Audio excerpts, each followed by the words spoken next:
ಎಲ್ಲರಿಗೂ ನಮಸ್ಕಾರ. ಇಂದಿನ ಕಾರ್ಯಕ್ರಮದಲ್ಲಿ ಶ್ರೀ ಶ್ರೀನಿವಾಸ ಭಟ್ಟರು ನಮ್ಮ ಅನೇಕ ಧಾರ್ಮಿಕ ಸಂಬಂಧಿ ಪ್ರಶ್ನೆಗಳಿಗೆ ಉತ್ತರವನ್ನು ನೀಡಲಿದ್ದಾರೆ. ಶ್ರೀ ಶ್ರೀನಿವಾಸ ಭಟ್ರೆ, ಕಾರ್ಯಕ್ರಮಕ್ಕೆ ಹೃತ್ಪೂರ್ವಕ ಸ್ವಾಗತ. ಇದೀಗ ಪ್ರಶ್ನೆಗಳನ್ನು ಪ್ರಾರಂಭಿಸೋಣ. ವ್ಯಕ್ತಿಯ ಜೀವನಕ್ಕೆ ಜ್ಯೋತಿಷ್ಯದ ಬಳಕೆ ಹಾಗೂ ಅವಶ್ಯಕತೆಗಳನ್ನು ಕುರಿತು ತಾವು ಮಾಹಿತಿಯನ್ನು ನೀಡಬೇಕಾಗಿ ಪ್ರಾರ್ಥನೆ. ಜ್ಯೋತಿಷ ಅನ್ನುವ ಶಬ್ದ ಬೆಳಕು ಅಂತ ಅರ್ಥ. ನಾವು ದಾರಿಯನ್ನು ಕ್ರಮಿಸಬೇಕಾದ್ರೆ ಬೆಳಕು ಬೇಕಾಗ್ತದೆ.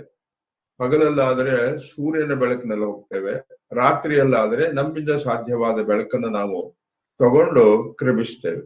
ಹಾಗೆ ಭವಿಷ್ಯದ ಬದುಕಿನಲ್ಲಿ ನಾವು ಯಾವ ರೀತಿಯಾಗಿ ಹೆಜ್ಜೆಯನ್ನು ಇಡಬೇಕು, ಹೇಗೆ ನಾವು ವ್ಯವಹರಿಸಿದರೆ ನಮ್ಮ ಜೀವನ ಸರಿಯಾದ ಬೆಳಕುಳ್ಳ ದಾರಿಯಲ್ಲಿ ಸಾಗ್ತದೆ ಅನ್ನೋದನ್ನ ತಿಳಿದುಕೊಳ್ಳುವ ಅಪೇಕ್ಷೆ ಇದ್ದವನು ಸರಿಯಾಗಿ ಅರಿತುಕೊಂಡು ಎಂಥ ಕಷ್ಟ ಇದ್ರೂ ನಾನು ಪರಿಹರಿಸ್ತೇನೆ ಹೇಳುವುದಕ್ಕಿಂತಲೂ ವಾಸ್ತವಿಕ ನಾವು ಹುಟ್ಟಿದ ಸಮಯ, ಅದಕ್ಕೆ ಸಂಬಂಧಿಸಿ ನಮ್ಮ ಹಿರಿಯರು ಅತೀಂದ್ರಿಯ ಜ್ಞಾನದಿಂದ ಕಂಡಂತಹ ಜ್ಯೋತಿಷ್ಯ ಶಾಸ್ತ್ರದಲ್ಲಿ ಹೇಳಿದ ಒಂದು ಮಾರ್ಗದಲ್ಲಿ ನಾವು ಹೋಗಬೇಕಾದ್ದು ತುಂಬಾ ಅಗತ್ಯ ಮತ್ತು ಅನಿವಾರ್ಯ. ಆ ಹಿನ್ನೆಲೆಯಲ್ಲಿ ಜ್ಯೋತಿಷ್ಯದ ಬಳಕೆ ತುಂಬಾ ಉತ್ತಮವಾದದ್ದು ಅಂತ ನನ್ನ ಅಭಿಪ್ರಾಯ. ನಮ್ಮಲ್ಲಿ ನಾಗರಿಗೆ ಕುಂಕುಮ, ಸಾಲಿಗ್ರಾಮಕ್ಕೆ ಅಕ್ಷತೆ, ಹೀಗೆ ಬೇರೆ ಬೇರೆ ದೇವರಿಗೆ ಬೇರೆ ಬೇರೆ ದ್ರವ್ಯಗಳನ್ನು ಬಳಸಬಾರದು, ಹೀಗೆ ನಿಷೇಧ ಇದೆ. ಯಾವ ದೇವರಿಗೆ ಯಾವುದು ನಿಷೇಧ ಮತ್ತೆ ಏಕೆ ಅಂತ ದಯವಿಟ್ಟು ತಿಳಿಸ್ಕೊಡಿ. ಇಲ್ಲಿ ಒಂದು ರೀತಿಯಾದ ತತ್ವ ಚಿಂತನೆಗಳು ಬರ್ತವೆ. ಹೇಗೆ ಅಂದ್ರೆ, ಒಂದು ಶಾಸ್ತ್ರದ ಒಂದು ವಾಕ್ಯ, ನಾಕ್ಷತೈಹಿ ಅರ್ಚಯೇದ್ ವಿಷ್ಣು ನ ತುಳಸ್ಯಾಚ ಗಜಾನನಂ ನ ದೂರ್ವೈಹಿ ಅರ್ಚಯೇದ್ ದೇವಿಂ ನ ಕೇತಕೈಹಿ ಅರ್ಚಯೇದ್ ಶಿವಂ. ಕೇದಿಗೆ ಹೂವನ್ನು ಈಶ್ವರನಿಗೆ ಹಾಕಬಾರದು, ದೂರ್ವೆಯನ್ನು ದೇವಿಗೆ ಹಾಕಬಾರ್ದು, ದೇವರಿಗೆ ಹಾಕಬಾರದು, ತುಳಸಿಯನ್ನ ಗಣಪತಿಗೆ ಹಾಕಬಾರ್ದು, ವಿಷ್ಣುವಿಗೆ ಅಲ್ಲಿಯೂ ವಿಶೇಷವಾಗಿ ಸಾಲಿಗ್ರಾಮಕ್ಕೆ ಅಕ್ಷತೆಯನ್ನು ಹಾಕಬಾರದು ಅನ್ನೋದು ಒಂದು ಶಾಸ್ತ್ರ. ಇದು ಯಾಕೆ ಬಂತು ಅಂದ್ರೆ, ತತ್ವ ಮತ್ತು ಪದಾರ್ಥಗಳ ಚಿಂತನೆಯನ್ನು ನಮ್ಮ ಹಿರಿಯರು ಮಾಡಿದರು. ಗಣಪತಿ ಅನ್ನುವ ಒಂದು ತತ್ವ, ಆ ಗಣಪತಿ ಅನ್ನುವ ತತ್ವಕ್ಕೆ ಪೂರಕವಾದಂತಹ ಪದಾರ್ಥಗಳು ಯಾವುದು, ಹೀಗೆ ಎಲ್ಲ ದೇವರುಗಳಿಗೂ ಅನುಕೂಲಕರವಾದಂತಹ ನಮಗೆ ಧನಾತ್ಮಕವಾದ ಫಲವನ್ನು ಕೊಡುವಂತಹ ದ್ರವ್ಯಗಳನ್ನ ನಮ್ಮ ಹಿರಿಯರು ತಮ್ಮ ವಿಶೇಷ ದೃಷ್ಟಿಯಿಂದ ಕಂಡು ನಮಗೆ ಬೋಧಿಸಿದ ಒಂದು ನಿಯಮ. ಆ ಹಿನ್ನೆಲೆಯಲ್ಲಿ ಈ ರೀತಿಯಾದ ಯಾವುದಕ್ಕೆ ಯಾವುದು ನಿಷೇಧ, ಯಾವುದಕ್ಕೆ ಯಾವುದು ಪ್ರಿಯ ಅನ್ನುವ ಒಂದು ಏನು ನಿಯಮ ಇದೆ, ಅದನ್ನ ಆಚರಿಸುವುದು ಉತ್ತಮ. ಸರಿ, ಮುಂದಿನ ಪ್ರಶ್ನೆ. ಹಿಂದೂ ಧರ್ಮದಲ್ಲಿ ಸ್ತ್ರೀಗೆ ದೇವರ ಸ್ಥಾನ ಇದೆ. ಹಾಗಾದ್ರೆ ಸಮಾಜದ ಸುಸ್ಥಿತಿಗೆ ಹೆಣ್ಣಿನ ಪ್ರಾಮುಖ್ಯತೆ ಏನು, ಸ್ತ್ರೀಯ ನಿಜವಾದ ಕರ್ತವ್ಯ ಏನು ಎಂದು ತಿಳಿಸಿಕೊಡಬೇಕಾಗಿ ವಿನಂತಿ. ಇದು ಇವತ್ತಿನ ಕಾಲಘಟ್ಟ ಸಮಾಜದಲ್ಲಿ ನಾವಿದನ್ನು ಬಹಳ ಸೂಕ್ಷ್ಮವಾಗಿ ಆಲೋಚಿಸಿ ಉತ್ತರಿಸಬೇಕಾದಂತಹ ಒಂದು ಸಂದರ್ಭ. ಸ್ತ್ರೀಗೆ ತುಂಬಾ ವಿಶೇಷವಾದ ಸ್ಥಾನಮಾನವನ್ನ, ಗೌರವವನ್ನ ನಮ್ಮ ಹಿರಿಯರು ನೀಡಿದರು. ಸಮಾಜದ ಒಂದು ಸ್ವಾಸ್ಥ್ಯ, ಒಂದು ಕುಟುಂಬದ ನಿರ್ವಹಣೆ ತುಂಬಾ ಹೆಣ್ಣಿಗೆ ಮಹತ್ವವಾದ ವಿಷಯ.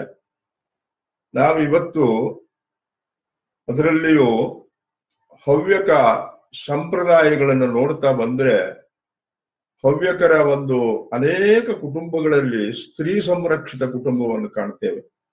ಅನೇಕ ಕುಟುಂಬಕ್ಕೆ ಹೆಣ್ಣಿನ ಹೆಸರಿನಿಂದಲೇ ಗುರುತಿಸುವಂತಹದ್ದು ಇವತ್ತಿಗೂ ಇದೆ. ಅಜ್ಜಿ ಮನೆ, ಗೌರಿ ಮನೆ, ಈ ತರ ಅನೇಕ ಕುಟುಂಬಗಳನ್ನ ಹೆಣ್ಣಿನಿಂದಲೇ ಗುರುತಿಸಿದ್ರು. ಅಂದ್ರೆ ಹೆಣ್ಣೊಂದು ಇಡೀ ಕುಟುಂಬದ ನಿರ್ವಹಣೆಯನ್ನು ಸಮರ್ಥವಾಗಿ ಹೇಗೆ ನಡೆಸಿಕೊಂಡು ಬರ್ತಾಳೆ, ಆ ವಂಶ, ಆ ಪರಂಪರೆ ಇವತ್ತಿಗೂ ಹೇಗೆ ಸಮೃದ್ಧವಾಗಿ ಬೆಳೆದುಕೊಂಡು ಬಂತು, ಈ ಬೆಳವಣಿಗೆಗೆ ಹೆಣ್ಣು ಒಂದು ಮೂಲ ಕಾರಣಗಳಾಗಿದ್ಲು ಅನ್ನೋದನ್ನ ನಾವು ಇತಿಹಾಸದಿಂದ ಅದನ್ನು ಕಾಣಬಹುದು. ಹಾಗೆಯೇ ಹೆಣ್ಣೊಂದು ತನ್ನ ಗರ್ಭದಲ್ಲಿ ಭ್ರೂಣವೊಂದನ್ನು ಧರಿಸಿ ಆ ಭ್ರೂಣಕ್ಕೆ 9 ತಿಂಗಳು ತುಂಬುವವರೆಗೆ ತಾನು ಆಶ್ರಯವನ್ನು ಕೊಟ್ಟ ಕಾಲದಲ್ಲಿ ಆ ಹೆಣ್ಣಿನ ನಡವಳಿಕೆ, ಆಹಾರ ವಿಧಾನವೇ ಮುಂದಿನ ಮಾನಸಿಕ, ಬೌದ್ಧಿಕ ಮತ್ತು ಶಾರೀರಿಕ ಬೆಳವಣಿಗೆಗೆ ಕಾರಣವಾಗ್ತದೆ ಎನ್ನುವುದನ್ನ ಇವತ್ತು ಆಧುನಿಕ ವೈದ್ಯ ವಿಜ್ಞಾನವೂ ಸಹ ಅದನ್ನ ಒಪ್ಪಿಕೊಳ್ತಾ ಇದೆ. ಒಂದು ಸೂಕ್ಷ್ಮವಾದ ಒಂದು ವಿಷಯವನ್ನು ನಾವು ಗಮನಿಸೋಣ.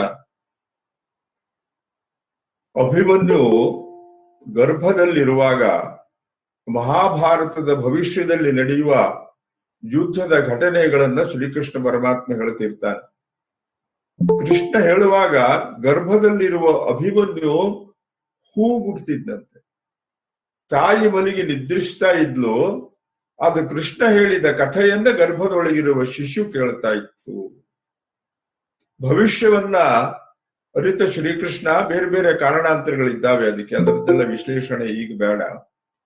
ಚಕ್ರವ್ಯೂಹವನ್ನ ಪ್ರವೇಶಿಸುವವರೆಗಿನ ಸನ್ನಿವೇಶಗಳನ್ನು ಕೃಷ್ಣ ಹೇಳ್ತಾನೆ. ಗಮನಿಸಿ ನೋಡ್ತಾನೆ, ಸುಭದ್ರೆ ತಾಯಿ ನಿದ್ರೆ ಮಾಡಿದ್ದಾಳೆ, ಆದ್ರೆ ಹೂಂಕಾರ ಗರ್ಭದಿಂದ ಕೇಳಿ ಬರ್ತಾ ಇದೆ. ಒಂದು ಕ್ಷಣ ಇದನ್ನ ಆಲೋಚನೆ ಮಾಡಿ. ನಮ್ಮ ಹಿರಿಯರು ಎಷ್ಟು ಸ್ವಾರಸ್ಯವಾಗಿ ಒಂದು ಕಥೆಯ ಮೂಲಕವಾಗಿ ಹೆಣ್ಣಿನ ಗರ್ಭದಲ್ಲಿರುವ ಸಂಸ್ಕಾರ ಮಗುವಿಗೆ ಯಾವ ರೀತಿಯಾಗಿ ಸಿಗ್ತದೆ, ಯಾವೆಲ್ಲ ಸನ್ನಿವೇಶಗಳಲ್ಲಿ ಆ ಹೆಣ್ಣು ವ್ಯವಹರಿಸ್ತಾಳೆ, ಆ ಎಲ್ಲ ಸಂದರ್ಭಗಳು ಸನ್ನಿವೇಶಗಳು ಮಗುವಿನ ಗರ್ಭದಲ್ಲಿರುವ ಶಿಶುವಿಗೆ ಸಂಸ್ಕಾರವಾಗಿ ಮಾರ್ಪಡ್ತದೆ ಎನ್ನುವುದನ್ನು ನಾವು ಊಹಿಸಬಹುದು.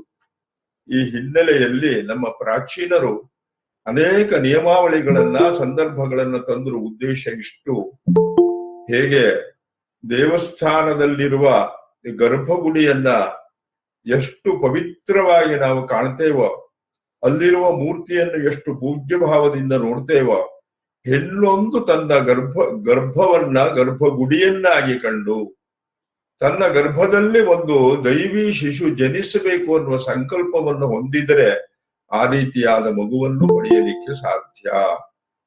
ಇದನ್ನ ಅನೇಕ ಇತಿಹಾಸ ಪುರುಷರನ್ನ, ಛತ್ರಪತಿ ಶಿವಾಜಿ ಗರ್ಭದಲ್ಲಿರುವಾಗ ತಾಯಿ ಯಾವ ರೀತಿಯಾಗಿ ಸಂಕಲ್ಪ ಮಾಡಿದ್ಲು, ರಾಮಕೃಷ್ಣ ಪರಮಹಂಸರು ಹುಟ್ಟುವ ಪೂರ್ವದಲ್ಲಿ ತಂದೆ ತಾಯಿಗಳು ಯಾವ ರೀತಿಯಾಗಿ ಪ್ರಾರ್ಥನೆಯನ್ನು ಸಲ್ಲಿಸಿದ್ರು, ಧ್ರುವ ಮತ್ತು ಉತ್ತಾನಪಾದನೆ ವಿಷಯದಲ್ಲಿ ಬಂದಾಗ ಧ್ರುವನ ತಾಯಿ ಯಾವ ರೀತಿಯಾದ ಅಪೇಕ್ಷೆಯನ್ನ ಅವಳು ವ್ಯಕ್ತಪಡಿಸಿದ್ಲು, ಮುಂದೆ ಯಾವ ರೀತಿಯಾದ ಮಕ್ಕಳು ಅವರಿಗೆ ಹುಟ್ಟಿದರು ಅನ್ನುವ ಇತಿಹಾಸ ಮತ್ತು ಪುರಾಣ, ಇದೆರಡನ್ನೂ ನಾವು ಗಮನಿಸಿ ಕೇಳಿದಾಗ ನಮ್ಮ ಪ್ರಾಚೀನರು ಹೆಣ್ಣೊಂದನ್ನ ಕೇವಲ ಗ್ರಹ ಕೃತ್ಯಕ್ಕೆ ಒಂದು ಉಪಾಧಿ, ಒಂದು ಕೆಲಸದವಳು ಅಂತ ತಿಳಿದಿರಲಿಲ್ಲ.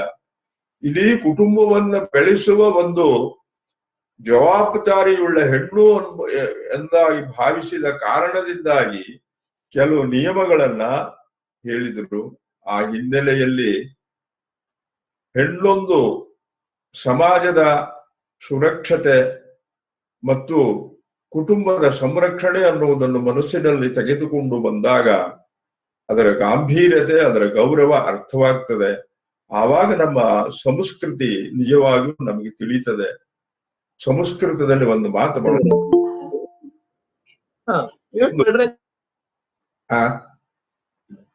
ಹಲೋ,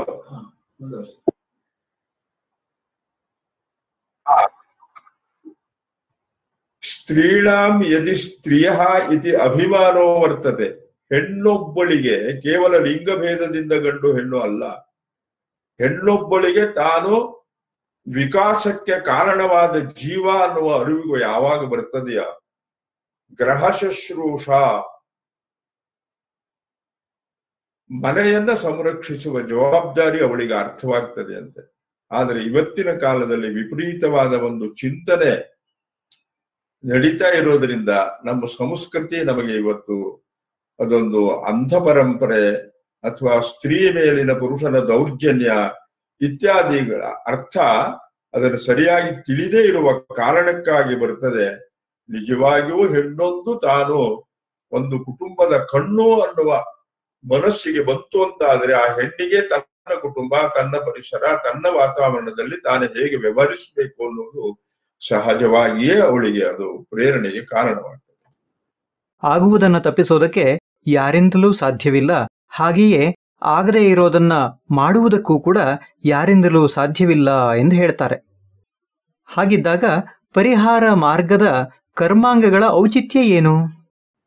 ಈಗ ಈ ಜ್ಯೋತಿಷ್ಯವನ್ನ ಆಧರಿಸಿಯೋ ಅಥವಾ ಬೇರೆ ಏನೋ ಕಾರಣದಿಂದ ಬರುವ ತೊಂದರೆಗಳಿಗೆ ಇಂತಹ ಹೋಮ ಜಪ ಇತ್ಯಾದಿಗಳನ್ನು ಮಾಡಿದರೆ ಪರಿಹಾರ ಹೇಳುವ ಈ ರೀತಿಯಾದ ಕಾರ್ಯಕ್ರಮಗಳ ಔಚಿತ್ಯ ಇದು ಎಷ್ಟರ ಮಟ್ಟಿಗೆ ಅನ್ನುವುದೊಂದು ಸಹಜವಾದ ಪ್ರಶ್ನೆ. ಇದು ಬಹುಶಃ ಸಾವಿರ ಸಂಖ್ಯೆಯ ಜನರಲ್ಲಿ ಇರುವಂತಹ ಒಂದು ಪ್ರಶ್ನೆ ಇದು.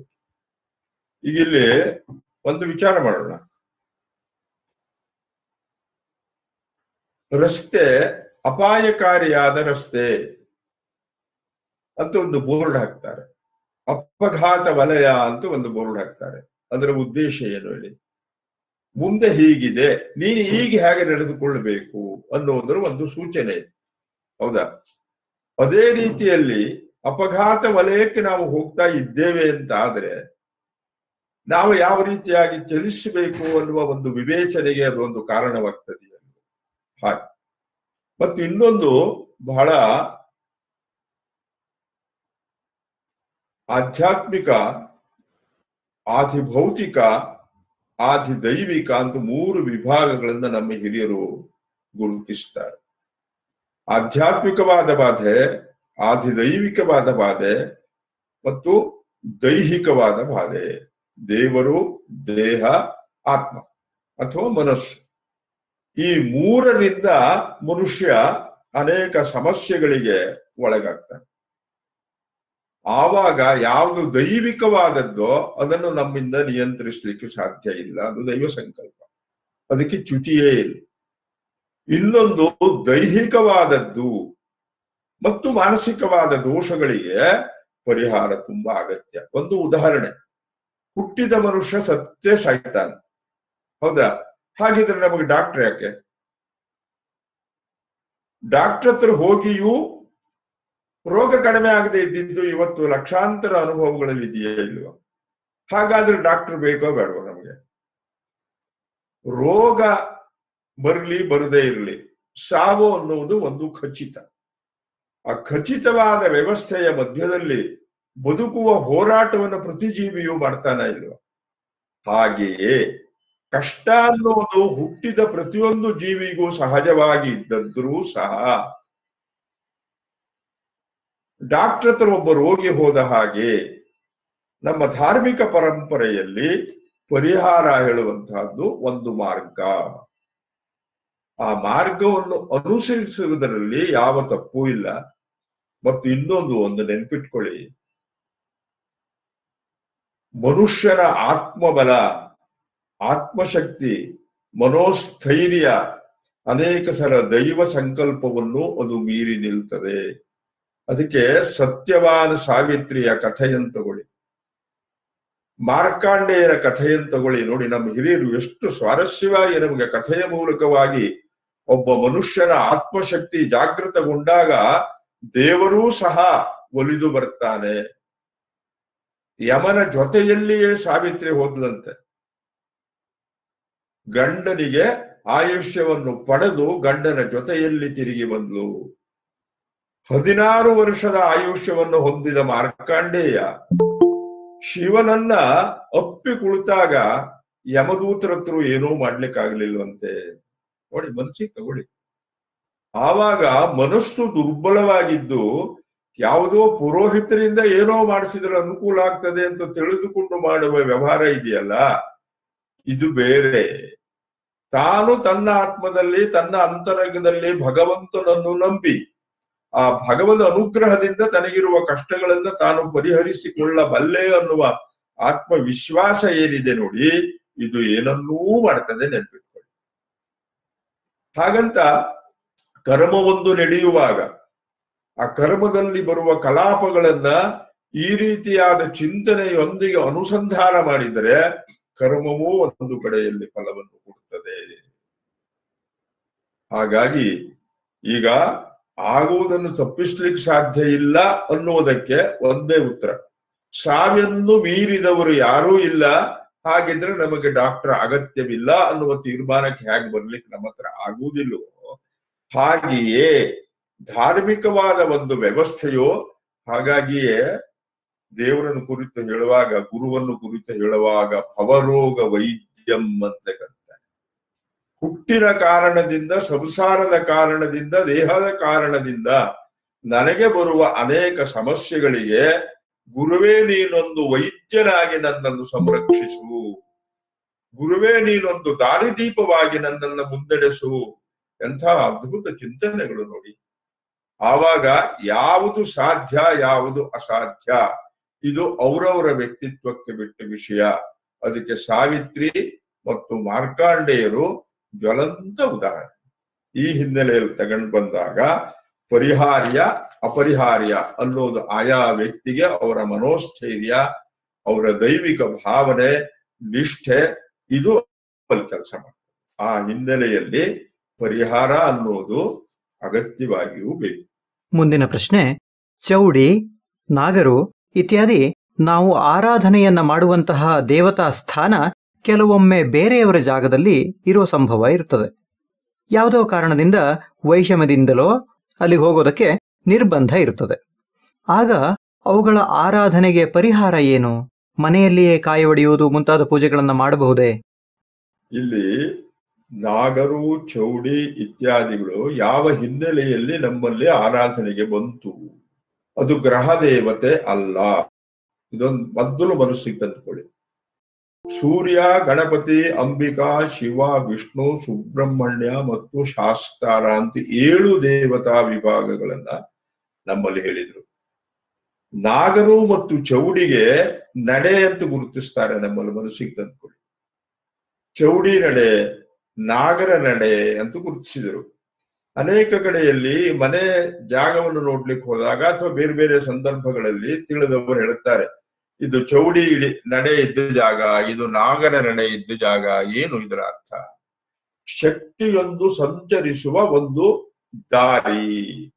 ದಕ್ಷಿಣ ಕನ್ನಡದಲ್ಲಿ ಇನ್ನೂ ಸ್ವಾರಸ್ಯವಾಗಿ ಹೇಳ್ತಾರೆ, ನಾಗಬೀದಿ, ಚೌಡಿ ದುರ್ಗಾ ಬೀದಿ ಅಂತ ಗುರುತಿಸ್ತಾರೆ.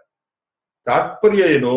ಆ ಎಲ್ಲ ದೇವತೆಗಳು ಒಂದು ಕ್ಷೇತ್ರವನ್ನ ಸಂರಕ್ಷಿಸಲಿಕ್ಕೆ ಸಂಚರಿಸ್ತಾ ಇರುವಂತಹ ದೇವತಾ ಶಕ್ತಿಗಳು. ಆ ಹಿನ್ನೆಲೆಯಲ್ಲಿ ನಡೆ ಅನ್ನುವ ಶಬ್ದ ಬಂತು. ಈ ಹಿನ್ನೆಲೆಯಲ್ಲಿ ತೆಗೆದುಕೊಂಡಾಗ ನಮಗೆ ಪೂಜೆಗೆ, ಅರ್ಚನೆಗೆ ಒಂದು ಆ ಶಾಸ್ತ್ರಕಾರರು ಒಂದಿಷ್ಟು ಹೇಳ್ತಾ ಹೋಗ್ತಾರೆ. ಹುತ್ತ, ಹಾಲು ಬರುವ ಮರ, ನೀರಿನ ಸಮೀಪ. ನೋಡಿ, ಚೌಡಿ ನಾಗರಗಳನ್ನೆಲ್ಲ ನಮ್ಮಲ್ಲಿ ಹಿಂದಿನ ಹಿರಿಯರು ಸ್ಥಾಪನೆ ಮಾಡಿದ ಆ ರೀತಿಯಾದಂತಹ ಜಾಗ. ಪರಿಶುದ್ಧವಾದ ನೀರು ನಿತ್ಯವೂ ನಮಗೆ ಲಭಿಸ್ತಾ ಇರಲಿ. ಕ್ಷೀರ ವೃಕ್ಷ, ಸಮೃದ್ಧಿಯನ್ನು ಕೊಡುವಂತಹ ಮರಗಳು ದೇವತಾ ಶಕ್ತಿಯಿಂದ ಸಂರಕ್ಷಿಸಲ್ಪಡಲಿ.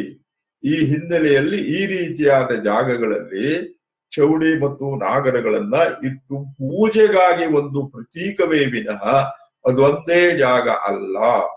ಆಯಾ ಜಾಗದಲ್ಲಿ ಅನುಸರಿಸಿ ಚೌಡಿ ಮತ್ತು ನಾಗರ ನಡೆ ಇರುವಂತಹ ಸ್ಥಾನವನ್ನು ಗುರುತಿಸಿ ಇವರಿಗೆ ಅನುಕೂಲವಿರುವಂತಹ ಯಾವುದೇ ಜಾಗದಲ್ಲಿಯೂ ಈ ಚೌಡಿ ಮತ್ತು ನಾಗರ ದೇವರುಗಳಿಗೆ ಪೂಜೆಯನ್ನು ಮಾಡಬಹುದು. ಇದೊಂದು ಸರಿಯಾಗಿ ಮನಸ್ಸಿನಲ್ಲಿ ಇಟ್ಕೊಳ್ಳಿ.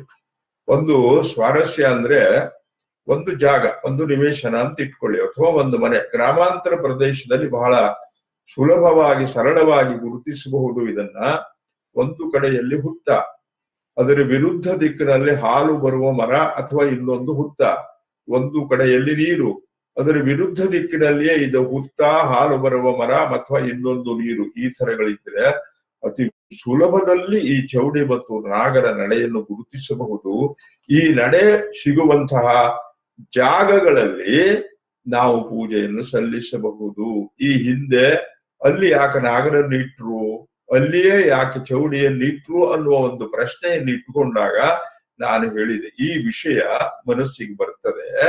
ಆವಾಗ ಆ ಪೂಜಾ ಸ್ಥಾನದ ಉದ್ದೇಶ ನಮಗೆ ಅರ್ಥವಾಗ್ತಾ ಹೋಗ್ತದೆ. ಹಾಗಾಗಿ ಇಲ್ಲಿ ಕೇಳಿದ ಇನ್ನೊಂದು ಕಡೆಯಲ್ಲಿ ಈವರೆಗೆ ಪೂಜೆ ಮಾಡಿದ ಜಾಗಕ್ಕೆ ಹೋಗ್ಲಿಕ್ಕೆ ನಮಗೆ ವ್ಯಾವಹಾರಿಕವಾದ ಅನಾನುಕೂಲತೆ ಇದ್ದ ಪಕ್ಷದಲ್ಲಿ ಆ ಸಾಲಿನಲ್ಲಿ, ಆ ನೇರದಲ್ಲಿ ಇನ್ನೊಂದು ಕಡೆಯಲ್ಲಿಯೂ ಪೂಜೆಯನ್ನ ಮಾಡಬಹುದು.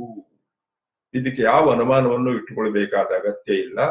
ಈ ನಡೆಯನ್ನು ಗುರುತಿಸ್ಲಿಕ್ಕೆ ನಮ್ಮಿಂದ ಸಾಧ್ಯ ಆಗದೆ ಇದ್ದಲ್ಲಿ ಆ ರೀತಿಯಾದ ವಿಷಯವನ್ನು ತಿಳಿದವರಿಂದ ಮಾರ್ಗದರ್ಶನವನ್ನು ಪಡೆದು ಅನುಕೂಲಕರವಾದ ಇದ್ದ ಜಾಗದಲ್ಲಿ ಪೂಜೆಯನ್ನ ಮಾಡಬಹುದು. ಮತ್ತು ಇನ್ನೊಂದು, ಒಂದು ಪೂಜೆ ಮಾಡುವಾಗ ಒಂದು ಮಾತನ್ನ ಹೇಳ್ತಾರೆ, ಸರ್ವೇಷಾಂ ಅವಿರೋಧೇನ ಪೂಜಾ ಕರ್ಮ ಸಮಾರಭೆ.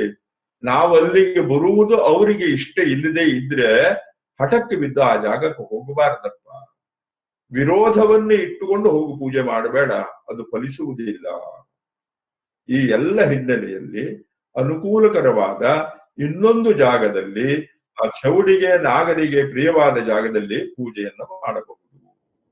ಮತ್ತೊಂದು ಪ್ರಶ್ನೆ, ಸಾಮಾನ್ಯವಾಗಿ ಎಲ್ಲ ಮಂತ್ರ ಮತ್ತು ಸ್ತೋತ್ರಗಳಲ್ಲಿ ಮೊದಲು ದೇವರ ಸ್ತುತಿ, ಆಮೇಲೆ ಪ್ರಾರ್ಥನೆ, ಬೇಡಿಕೊಳ್ಳೋದು. ಅಂದ್ರೆ ಇಷ್ಟಾರ್ಥವನ್ನ ದೇವರ ಬಳಿ ಬೇಡಿಕೊಳ್ಳುವಾಗ ಮೊದಲು ದೇವರನ್ನ ಹೊಗಳಿ ಆನಂತರ ನಾವು ಪ್ರಾರ್ಥನೆಯನ್ನು ಮಾಡ್ತೀವಿ. ಲಂಚವನ್ನ ನೀಡಿ ದೇವರಿಂದ ಪಡೆದುಕೊಂಡಂತೆ ಆಗತ್ತೆ ಅಲ್ವೇ? ಇದು ಕೆಲವರ ಅಭಿಪ್ರಾಯ. ಇದ್ರ ಬಗ್ಗೆ ಸ್ವಲ್ಪ ತಿಳಿಸ್ಕೊಡಿ. ಈ ಹೊಗಳುವುದು ಮತ್ತು ಇತ್ತೀಚಿನ ದಿವಸಗಳಲ್ಲಿ ಬಂದ ಈ ಲಂಚ ಅನ್ನುವ ಶಬ್ದ, ಈ ಭ್ರಷ್ಟಾಚಾರ, ಲಂಚ, ಮೋಸ, ಇವು ಇತ್ತೀಚಿನ ದಿವಸಗಳಲ್ಲಿ ಬಹಳ ಪ್ರಚಾರಕ್ಕೆ ಬಂತು. ಇದನ್ನು ಕೇಳಿದ ನಾವು ನಮ್ಮ ಪರಂಪರೆ ದೇವತಾ ಸ್ತುತಿಗಳ ವಿಷಯದಲ್ಲಿಯೂ ನಮ್ಮ ಮನಸ್ಸು ಅದೇ ರೀತಿಯಾಗಿ ಆಲೋಚನೆ ಮಾಡ್ಲಿಕ್ಕೆ ಶುರು ಮಾಡ್ತದೆ. ಒಂದು ಮನಸ್ಸಿಗೆ ತಂದ್ಕೊಳ್ಳಿ, ನಮ್ಮ ಹಿರಿಯರು ಸ್ತುತಿ ಅನ್ನುವ ಶಬ್ದಕ್ಕೆ ಏನ್ ಅರ್ಥ ಹೇಳ್ತಾರೆ ಗೊತ್ತಿದೆಯಾ? ಗುಣನಿಷ್ಠ ಗುಣಾಭಿಧಾನಮು ಸ್ತುತಿ. ದೇವರೇ, ಈ ಎಲ್ಲ ಒಳ್ಳೆಯ ಗುಣಗಳನ್ನು ಹೊಂದಿದ ನೀನು ನನ್ನಲ್ಲಿಯೂ ಒಳ್ಳೆಯತನವನ್ನ ಪ್ರೇರೇಪಿಸು. ಇದರಲ್ಲಿ ತಪ್ಪೇನು ಬಂತೇಳಿ? ಎಲ್ಲವುದನ್ನು ಹೊಂದಿದ ನೀನು, ಸರ್ವಶಕ್ತನಾದ ನೀನು, ನನಗೂ ಬದುಕಿನಲ್ಲಿ ಜೀವನವನ್ನು ನಡೆಸುವ ಸರ್ವಶಕ್ತಿಯನ್ನು ಕೊಡು. ಇಲ್ಲಿ ಯಾವ ರೀತಿಯಾದ ಮಾನಸಿಕವಾದಂತಹ ಸಂಶಯಕ್ಕೆ ಅವಕಾಶವೇ ಇಲ್ಲ. ಮನಸ್ಸಿಗೆ ವಿಚಾರ ಮಾಡಿ.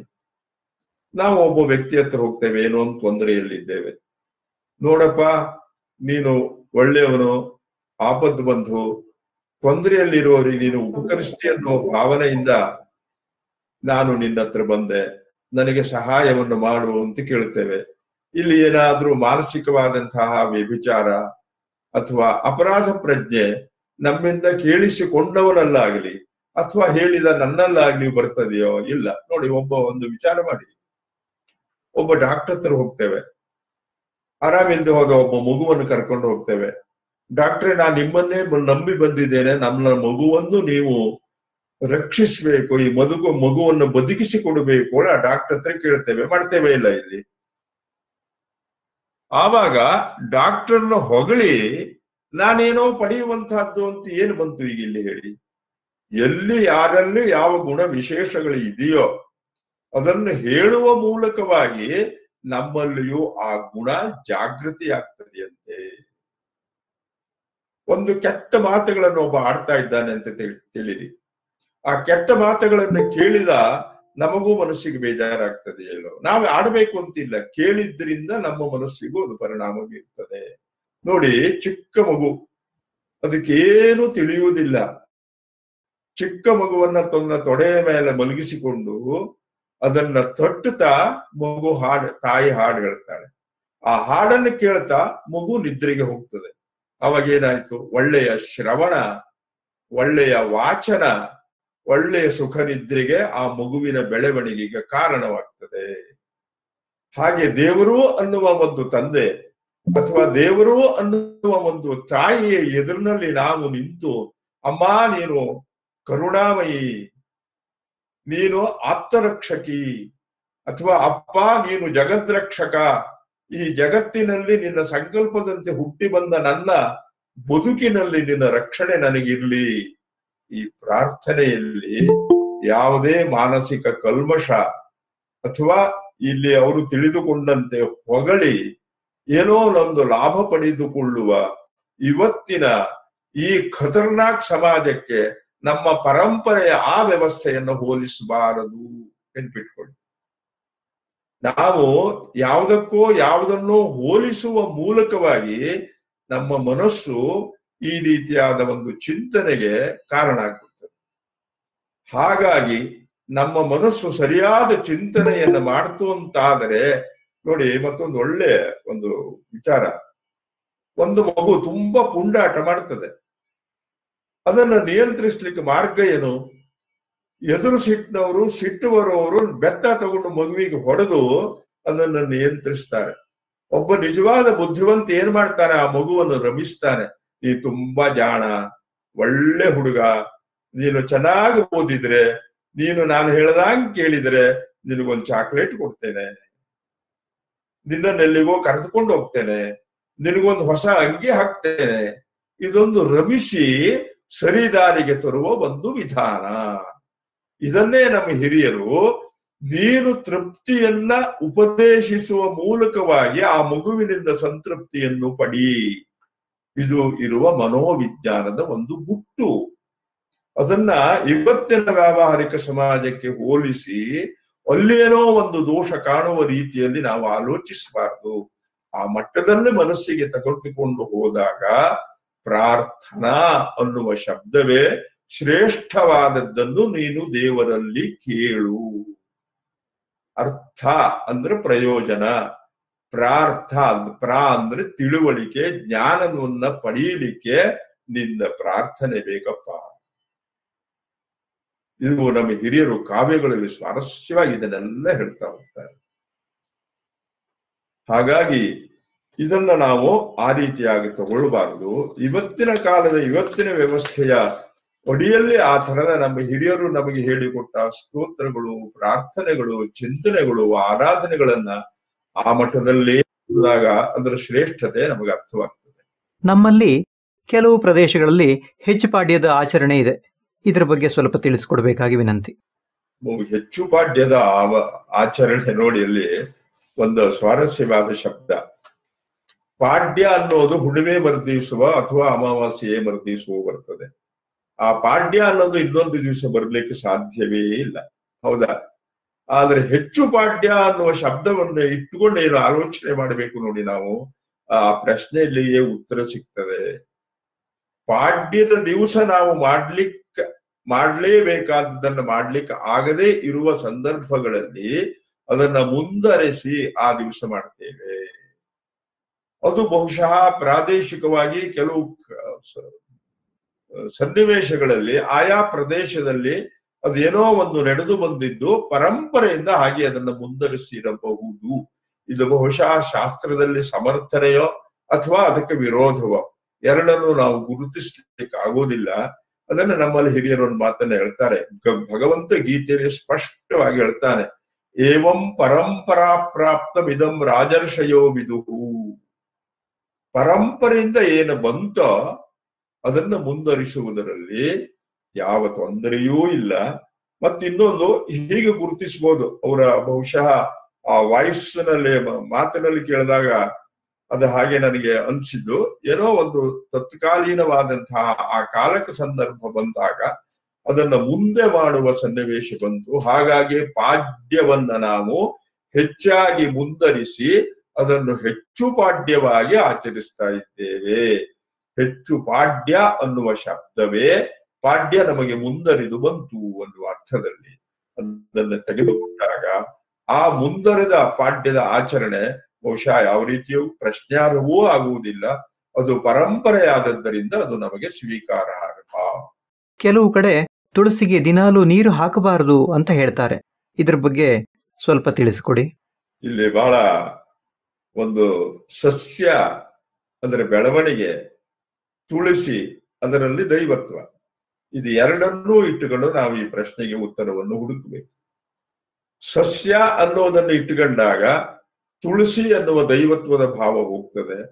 ತುಳಸಿ ಅನ್ನುವುದನ್ನು ಇಟ್ಟುಕೊಂಡಾಗ ಅಲ್ಲಿ ಸಸ್ಯ ಭಾವವನ್ನು ಮೀರಿ ದೈವತ್ವದ ಭಾವ ನಮ್ಮ ಮನಸ್ಸಿಗೆ ಬರ್ತದೆ. ಆವಾಗ ಈಗ ಇಲ್ಲಿ ತುಳಸಿ ಅನ್ನುವ ಸಸ್ಯದ ಸಂರಕ್ಷಣೆ, ಇನ್ನೊಂದು ತುಳಸಿ ಅನ್ನುವ ವಿಷ್ಣು ವಲ್ಲಭೆ, ವಿಷ್ಣು ಪ್ರಿಯ, ಅದೊಂದು ಸದ್ಬುದ್ಧಿಯನ್ನು ನೀಡುವಂತಹ ಒಂದು ಒಳ್ಳೆಯ ವನಸ್ಪತಿ ಅನ್ನುವ ಭಾವನೆಯನ್ನು ಇಟ್ಟುಕೊಂಡಾಗ ತುಳಸಿಯ ಗಿಡಕ್ಕೆ ಬುಡದಲ್ಲಿ ನೀರು ಹಾಕುವುದು ಬೇರೆ, ತುಳಸಿಯ ಗಿಡದ ತುದಿಯಲ್ಲಿ ಅಭಿಷೇಕಕ್ಕೆ ನೀರು ಹಾಕುವುದು ಬೇರೆ. ಇದೆರಡನ್ನು ಮನಸ್ಸಿನಲ್ಲಿ ಇಟ್ಕೊಳ್ಳಿ. ಈಗೊಂದು ಮಳೆಗಾಲ, ಜೋರಾಗಿ ಮಳೆ ಸುರಿತಾ ಇದೆ, ನಾನು ಅಭಿಷೇಕ ಮಾಡ್ತೇನೆ ಅಂತ ಆ ತುಳಸಿಗೆ ಮತ್ತು ಮೇಲಿಂದ ನೀರು ಹಾಕಿದರೆ ಆ ಗಿಡದ ಸಂರಕ್ಷಣೆಯ ಪರಿಸ್ಥಿತಿ ಏನಾಗಬಹುದು ಹೇಳಿ? ಅಂತಹ ಸಂದರ್ಭಗಳಲ್ಲಿ ಅದಕ್ಕೆ ಕೇವಲ ಶಾಸ್ತ್ರಕ್ಕೆ ಉಚಿತವಾದಷ್ಟು ಅಭಿಷೇಕ, ನೀರು ಹಾಕುವುದಲ್ಲ, ನೀರು ಉಣಿಸುವುದಲ್ಲ. ಆ ಹಿನ್ನೆಲೆಯಲ್ಲಿ ತುಳಸಿ ಗಿಡಕ್ಕೆ ನಿತ್ಯವೂ ನೀರು ಹಾಕಬೇಡಿ ಅನ್ನುವ ಅನುಭವದ ಮಾತನ್ನ ಯಾರೋ ಹಿರಿಯರು ಹೇಳಿರಬಹುದು. ಇದು ಸಸ್ಯದ ಸಂರಕ್ಷಣೆಯ ವಿಷಯದಲ್ಲಿ ತುಂಬಾ ಯೋಗ್ಯವಾದ ಸಲಹೆ. ಆದ್ರೆ ದೈವತ್ವದ ಭಾವ ಬಂದಾಗ ಹಿತವಾಗಿ ಮಿತಿಯಲ್ಲಿ ನೀರನ್ನು ಹಾಕಿದ್ರೆ ಯಾವ ದೋಷವೂ ಇಲ್ಲ. ಮತ್ತೊಂದು ಪ್ರಶ್ನೆ, ವಿಧವೆಯರು ಮುತ್ತೈದೆಯರಿಗೆ ಅರಿಶಿನ ಕುಂಕುಮ ಬಾಗಿನಗಳನ್ನ ಕೊಡಬಾರದೆ? ಈಗ ವಿಧವೆಯರು ಮುತ್ತೈದೆಯರಿಗೆ ಅರಿಶಿನ ಕುಂಕುಮ ಬಾಗಿನ ಕೊಡಬಹುದೇ? ಅದು ಇಟ್ಟುಕೊಂಡಾಗ ಮುತ್ತೈದೆ ಅನ್ನುವ ಶಬ್ದದಲ್ಲಿಯೇ ದೈವಿ ಭಾವ. ಎಲ್ಲ ವಿಧವೆಯರಿಗೂ ಅವರಿಗೆ ಹೇಳಿದ ನಿಯಮದಲ್ಲಿ ಅರ್ಚನಾ ಕ್ರಮಗಳನ್ನು ಹೇಳಿದ್ದಾರೆ. ವಿಧವೆಯೊಂದು ಮುತ್ತೈದೆಯೊಂದನ್ನ ದೇವಿ ಅನ್ನುವ ಭಾವದಿಂದ ಭಾವಿಸಿದಾಗ ಅವಳಿಗೆ ದೇವರಿಗೆ ಸಮರ್ಪಣೆ ಮಾಡುವಂತಹ ಎಲ್ಲ ಮಂಗಲ ದ್ರವ್ಯಗಳನ್ನು ಅವಳು ಕೊಡಬಹುದು. ಇಲ್ಲಿ ಒಂದು ಸೂಕ್ಷ್ಮ ತಗೊಳ್ಳಿ. ವಿಧಿವೆ ಅನ್ನುವ ಕೇವಲ ಹೊರನೋಟದ ದಾಂಪತ್ಯದಲ್ಲಿ ಗಂಡನನ್ನ ಕಳೆದುಕೊಂಡವಳು ಅಂತ ಇಷ್ಟೇ ಅರ್ಥದಲ್ಲಿ ತಗೊಳ್ಬೇಡಿ. ಅವಳು ಒಬ್ಬ ಭಕ್ತೆಯಾಗಿ, ಅವಳು ಒಬ್ಬ ಜೀವಿಯಾಗಿ, ಅವಳು ಒಬ್ಬ ದೇವತಾ ಅನುಗ್ರಹವನ್ನು ತಾನು ಪಡೆದುಕೊಳ್ಳಬೇಕು ಅನ್ನುವ ಮನಸ್ಥಿತಿಯನ್ನು ಹೊಂದಿದ ಹೆಣ್ಣು ವಿಧಿವೆ ಅನ್ನುವ ಕಾರಣದಿಂದಾಗಿ ಈ ಮಂಗಲ ದ್ರವ್ಯಗಳಿಂದ ಅವಳನ್ನ ನಾವು ದೂರ ಇಡಬಾರದು. ಇದೊಂದು ಮನಸ್ಸನ್ನು ತಂದ್ಕೊಳ್ಳಿ.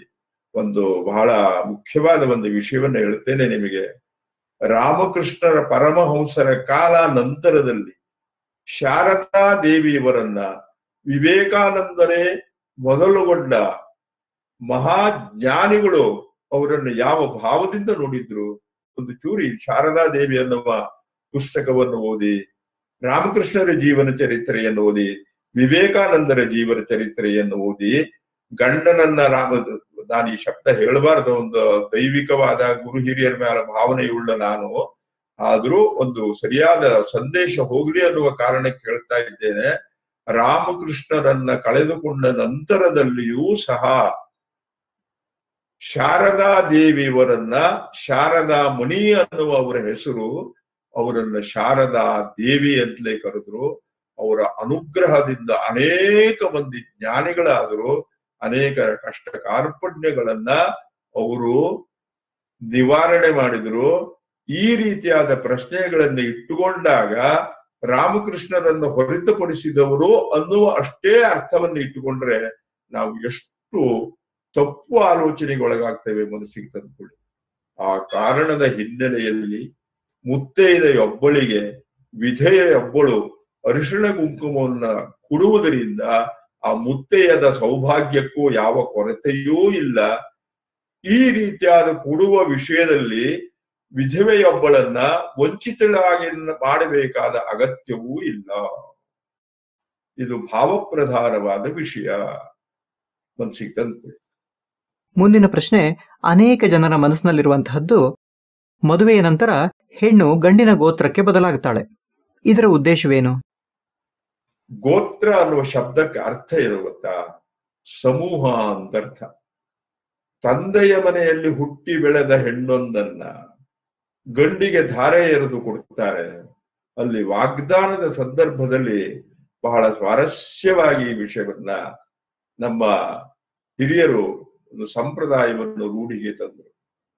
ಈ ಕುಟುಂಬದ ಹೆಣ್ಣು ಇನ್ನೊಂದು ಕುಟುಂಬಕ್ಕೆ, ಆ ಸಮೂಹಕ್ಕೆ ಅವಳು ಹೋದ ಮೇಲೆ ಆ ಸಮೂಹದ ಒಂದು ಅವಿಭಾಜ್ಯವಾದ ವ್ಯಕ್ತಿ ಆಗ್ತಾಳೆ.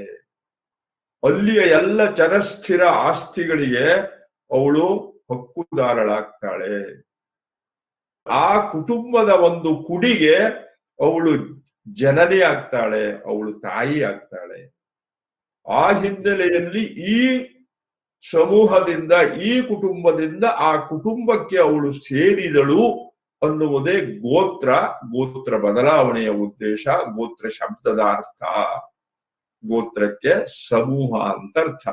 ಆ ಕುಟುಂಬಕ್ಕೆ, ಆ ಸಮೂಹಕ್ಕೆ ಇವಳು ಸೇರಿದವಳಾದದ್ದರಿಂದ ಆ ಕುಟುಂಬದ ಆಸ್ತಿಗೆ, ಚರಸ್ಥಿರ ಸ್ವತ್ತುಗಳಿಗೆ ಅವಳು ಉತ್ತರಾಧಿಕಾರಿ ಆಗುವುದರಿಂದ ಆ ಗೋತ್ರಕ್ಕೆ ಅಥವಾ ಆ ಗೋತ್ರವನ್ನು ಅನುಸರಿಸಬೇಕಾದ್ದು ಶಾಸ್ತ್ರ ಮತ್ತು ವರ್ತಮಾನದ ಕಾನೂನಿನಂತೆಯೂ ಅದು ಸಮ್ಮತ. ಇತ್ತೀಚಿನ ದಿನಗಳಲ್ಲಿ ಯುವಜನತೆ ನಮ್ಮ ಸಂಸ್ಕೃತಿ ಸಂಪ್ರದಾಯಗಳನ್ನ ಬಿಟ್ಟು ಬೇರೆಯ ಧರ್ಮ ಮತಗಳಿಗೆ ಹೋಗ್ತಾ ಇದ್ದಾರೆ. ಏಕೆ ಹೀಗಾಗ್ತಾ ಇದೆ? ನಮ್ಮಲ್ಲಿರುವಂತಹ ಲೋಪದೋಷಗಳೇನು ಹಾಗೂ ಇದನ್ನ ಸರಿ ಮಾಡುವಂತಹ ವಿಧಾನ ಯಾವುದು ಅಂತ ದಯವಿಟ್ಟು ತಿಳಿಸಿಕೊಡಿ. ಇಲ್ಲಿ ಯುವಜನತೆ ದಾರಿ ತಪ್ತಾ ಇದೆ ಅಥವಾ ಯುವಜನತೆ ಇವತ್ತಿನ ಸಂಸ್ಕೃತಿ ಸಂಪ್ರದಾಯಗಳನ್ನು ಬಿಡ್ತಾ ಇದೆ ಅನ್ನುವುದಕ್ಕಿಂತಲೂ ಯುವಜನತೆಗೆ ಮಾರ್ಗದರ್ಶನವನ್ನು ಮಾಡಬೇಕಾದ ಹಿರಿಯರು ತಪ್ಪಿದ್ದಾರೆ ಅನ್ನೋದನ್ನು ಇಟ್ಟುಕೊಂಡ್ರೆ ಮಕ್ಕಳು ಯಾಕೆ ಹಾಗಾದ್ರು ಅನ್ನೋದು ಅರ್ಥವಾಗ್ತದೆ. ಮನಸ್ಸಿಗೆ ತಂದ್ಕೊಳ್ಳಿ. ಹೆಂಡ ಕುಡಿಯುವುದು ವ್ಯಸನದಲ್ಲಿಯೇ ಮುಳುಗಿರುವ ತಂದೆಯ ಮಗನಾಗಿ ಹುಟ್ಟಿದ ಒಂದು ಮಗುವಿಗೆ ಅಥವಾ ತಂದೆ ತಾಯಿಗಳು ನಿತ್ಯವೂ ಜಗಳ ಮಾಡ್ತಾ ಇದ್ದ ಕುಟುಂಬದಲ್ಲಿ ಹುಟ್ಟಿದ ಒಂದು ಮಗುವಿಗೆ ಅದು ಯಾವುದನ್ನು ನೋಡಿ ಬೆಳೀತದೆ ಹೇಳಿ? ಆ ಮಗು ಯಾವ ಭಾಷೆಯನ್ನು ಬಳಸ್ತದೆ ಹೇಳಿ? ಒಂದು ವಿಚಾರ ಇಟ್ಕೊಳ್ಳಿ. ನಾವೀಗ ಕನ್ನಡ ಮಾತಾಡ್ತಾ ಇದ್ದೇವೆ. ನಾವು ಮನೆಯಲ್ಲಿ ಕನ್ನಡಿಗರಾದ ನಾವು ಹವ್ಯಕ ಭಾಷೆಯನ್ನು ಬಳಸ್ತೇವೆ. ನಮಗೆ ಹವ್ಯಕ ಭಾಷೆಯನ್ನು ಹೇಳ್ಕೊಟ್ಟವ್ರು ಯಾರು ಹೇಳ್ಕೊಡ್ಲಿಲ್ಲ. ಆ ಪರಿಸರದಲ್ಲಿ ಬೆಳೆದ ನಾವು ನಮ್ಮಷ್ಟಿಗೆ ನಮಗರಿವಿಲ್ಲದೆ ಆ ಭಾಷೆಯನ್ನು ಕಲ್ತ್ವಿ. ಕನ್ನಡ ಭಾಷೆಯನ್ನು ನಾವು ಮಾತಾಡ್ತೇವೆ. ಕನ್ನಡ ಭಾಷೆಯನ್ನ ನಾವು ಶಾಲೆಗೆ ಹೋಗುವುದರ ಪೂರ್ವದಲ್ಲಿಯೇ ಅ ಆ ಈ ಅನ್ನುವ ಅಕ್ಷರವನ್ನು ತಿದ್ದಿ ಕಲಿಯುವುದರ ಒಳಗೇನೆ ಲಿಪಿ ಬರದೇ ಇದ್ರು ಭಾಷೆ ನಮಗೆ ಬರ್ತಿತ್ತು. ಎಲ್ಲಿಂದ ಬಂತು ಈ ಭಾಷೆ ಹೇಳಿ? ಯಾರು ನಮಗೆ ಕನ್ನಡವನ್ನು ಕಲಿಸಿದ್ರು ಹೇಳಿ? ತಂದೆ ತಾಯಿಗಳ ಮಾತನ್ನು ಕೇಳಿದ್ವಿ, ಪರಿಸರದ ಮಾತನ್ನು ಕೇಳಿದ್ವಿ, ಆ ಭಾಷೆಯಲ್ಲಿ ನಾವು ಬೆಳೆದ್ವಿ. ಯುವ ಜನತೆಗೆ ಈಗ ಆಗ್ತಾ ಇರುವ ದೊಡ್ಡ ಕೊರತೆ ಅಥವಾ ಸಮಸ್ಯೆ ಅಂದ್ರೆ ಅವರಿಗೆ ಮಾರ್ಗದರ್ಶನ ಮಾಡಬೇಕಾದ ಹಿರಿಯರ ಸ್ಥಾನದಲ್ಲಿರುವ ನಾವು ದಾರಿ ತಪ್ಪಿದ್ದೇವೆ. ಇದನ್ನು ನಾವು ಆತ್ಮಾವಲೋಕನ ಮಾಡ್ಕೊಳ್ಳೇಬೇಕು. ಒಬ್ಬ ಹಿರಿಯ ನೋಡಿ, ಒಂದ್ ಮನ್ಸಿಗೆ ನನಗೆ ಈಗಲೂ ಅನಿಸ್ತದೆ, ನನ್ನ ತಂದೆ ಅವರ ತಂದೆ ತಾಯಿಗಳನ್ನ, ಅವರ ಹಿರಿಯರನ್ನು ಯಾವ ರೀತಿಯಾಗಿ ಗೌರವಿಸ್ತಿದ್ರು ಅನ್ನೋದನ್ನು ನೋಡಿ ಬೆಳೆದ ನಾನು, ನನ್ನ ತಂದೆ ತಾಯಿಗಳಿಗೆ ನನ್ನಿಂದ ಬೇಸರವಾದರೆ ಅನ್ನುವ ಆತಂಕ ಇರ್ತಿತ್ತು. ಈಗಲೂ ಎಷ್ಟೋ ಸರಿ ನನಗೆ ಇಷ್ಟು ವಯಸ್ಸಾದ್ಮೇಲೂ ಆಲೋಚನೆ ಬರ್ತದೆ, ನನ್ನ ಯಾವುದಾದ್ರೂ ನಡೆಯಿಂದ, ಮಾತಿನಿಂದ, ವ್ಯವಹಾರದಿಂದ ನನ್ನ ತಂದೆಗೋ ತಾಯಿಗೋ ಎಲ್ಲೋ ಬೇಜಾರ ಆಗಿರಬಹುದೇ ಯಾವುದೋ ಒಂದು ಸಂದರ್ಭದಲ್ಲಿ, ಆ ತಪ್ಪು ನನ್ನಿಂದ ಘಟಿಸಿರಬಹುದೇ ಅನ್ನುವ ಆಲೋಚನೆ ನನ್ನ ಮನಸ್ಸಿನಲ್ಲಿ ಆಗಾಗ ಬರ್ತಾ ಇರ್ತದೆ. ಕಾರಣ, ಈ ಆಲೋಚನೆಯನ್ನ, ಈ ಸಂಸ್ಕಾರವನ್ನು ಕೊಟ್ಟಿದ್ದು ನನ್ನ ತಂದೆ ತಾಯಿಗಳು. ಅವ್ರು ಹಾಗೆ ನಡ್ಕೊಳ್ತಿದ್ರು, ಅವ್ರು ಹಾಗೆ ಇದ್ದಿದ್ರು, ಅದು ನನ್ನ ಮೇಲೆ ಪ್ರಭಾವವನ್ನು ಬೀರ್ತು.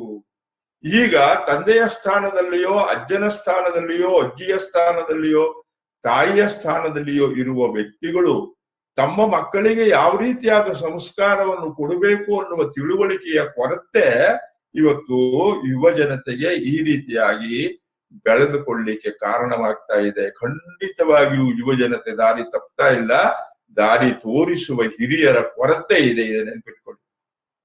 ಒಂದು ಸಂಸ್ಕೃತ ಎಷ್ಟು ಚೆನ್ನಾಗಿ ಒಂದು ಮಾತನ್ನ ಹೇಳ್ತದೆ, ಅಯೋಗ್ಯ ಪುರುಷೋ ನಾಸ್ತಿ ಯೋಜಕಸ್ತತ್ರ ದುರ್ಲಭ. ಕೆಟ್ಟ ಮನುಷ್ಯ ಅನ್ನೋನು ಈ ಪ್ರಪಂಚದಲ್ಲಿ ಯಾರೂ ಇಲ್ಲಪ್ಪ, ಆದರೆ ಕೆಟ್ಟವನಿಗೊಬ್ಬನಿಗೆ ಸರಿದಾರಿ ತೋರಿಸುವವನು ಸಿಗದೇ ಇರುವ ಕಾರಣದಿಂದಾಗಿ ಅವನು ಆ ದಾರಿಯಲ್ಲಿ ಹೋಗ್ತಾ ಇದ್ದಾನೆ. ಅವನಿಗೆ ಸರಿದಾರಿ ತೋರಿಸುವ ಪ್ರಯತ್ನ ಸಾಧ್ಯ ಆದ್ರೆ ನೀನು ಮಾಡಪ್ಪ. ಮನ್ಸಿಗೆ ತಂದ್ಕೊಳ್ಳಿ. ಆವಾಗ ಯುವ ಜನತೆಗೆ ಕೊಡಬೇಕಾದ ಸಂಸ್ಕಾರಗಳನ್ನ ಕೊಡುವ ನೈತಿಕ, ಧಾರ್ಮಿಕ, ಆಧ್ಯಾತ್ಮಿಕ ಸಾಮರ್ಥ್ಯದ ಕೊರತೆ ತಂದೆಯೋ, ಅಜ್ಜನೋ, ತಾಯಿಯೋ, ಅಜ್ಜಿಯೋ ಆದ ನಮ್ಮಲ್ಲಿ ಇಲ್ಲದೆ ಇರುವ ಕಾರಣ ನಮ್ಮ ಮಕ್ಕಳಿಗೆ ನಮ್ಮ ಸಂಸ್ಕೃತಿ ಸಂಪ್ರದಾಯವನ್ನು ತಿಳಿಸಿಕೊಡ್ಲಿಕ್ಕೆ ನಾವು ಸೋತಿದ್ದೇವೆ. ಅದರ ಪರಿಣಾಮ ಯುವ ಜನತೆ ಮೇಲಾಗ್ತಾ ಇದೆ. ಈಗಿಲ್ಲ ಆಲೋಚಿಸಬೇಕಾದ ವೃದ್ಧರು, ವಯಸ್ಸಾದವರು, ಅನುಭವಿಗಳು ನಮ್ಮ ಮಕ್ಕಳನ್ನು ನಾವು ಹೇಗೆ ತಯಾರು ಮಾಡಲಿ ಎನ್ನುವ ಆಲೋಚನೆಯನ್ನು ಮಾಡಬೇಕಾದಕ್ಕೆ ಇದು ಸರಿಯಾದ ಕಾಲ. ಆ ಹಿನ್ನೆಲೆಯಲ್ಲಿ ಆಲೋಚನೆ ನಡೆದ್ರೆ ಯುವ ಜನತೆಯನ್ನ ಸರಿದಾರಿಯಲ್ಲೇ ತೆಗೆದುಕೊಂಡು ಹೋಗಬಹುದು.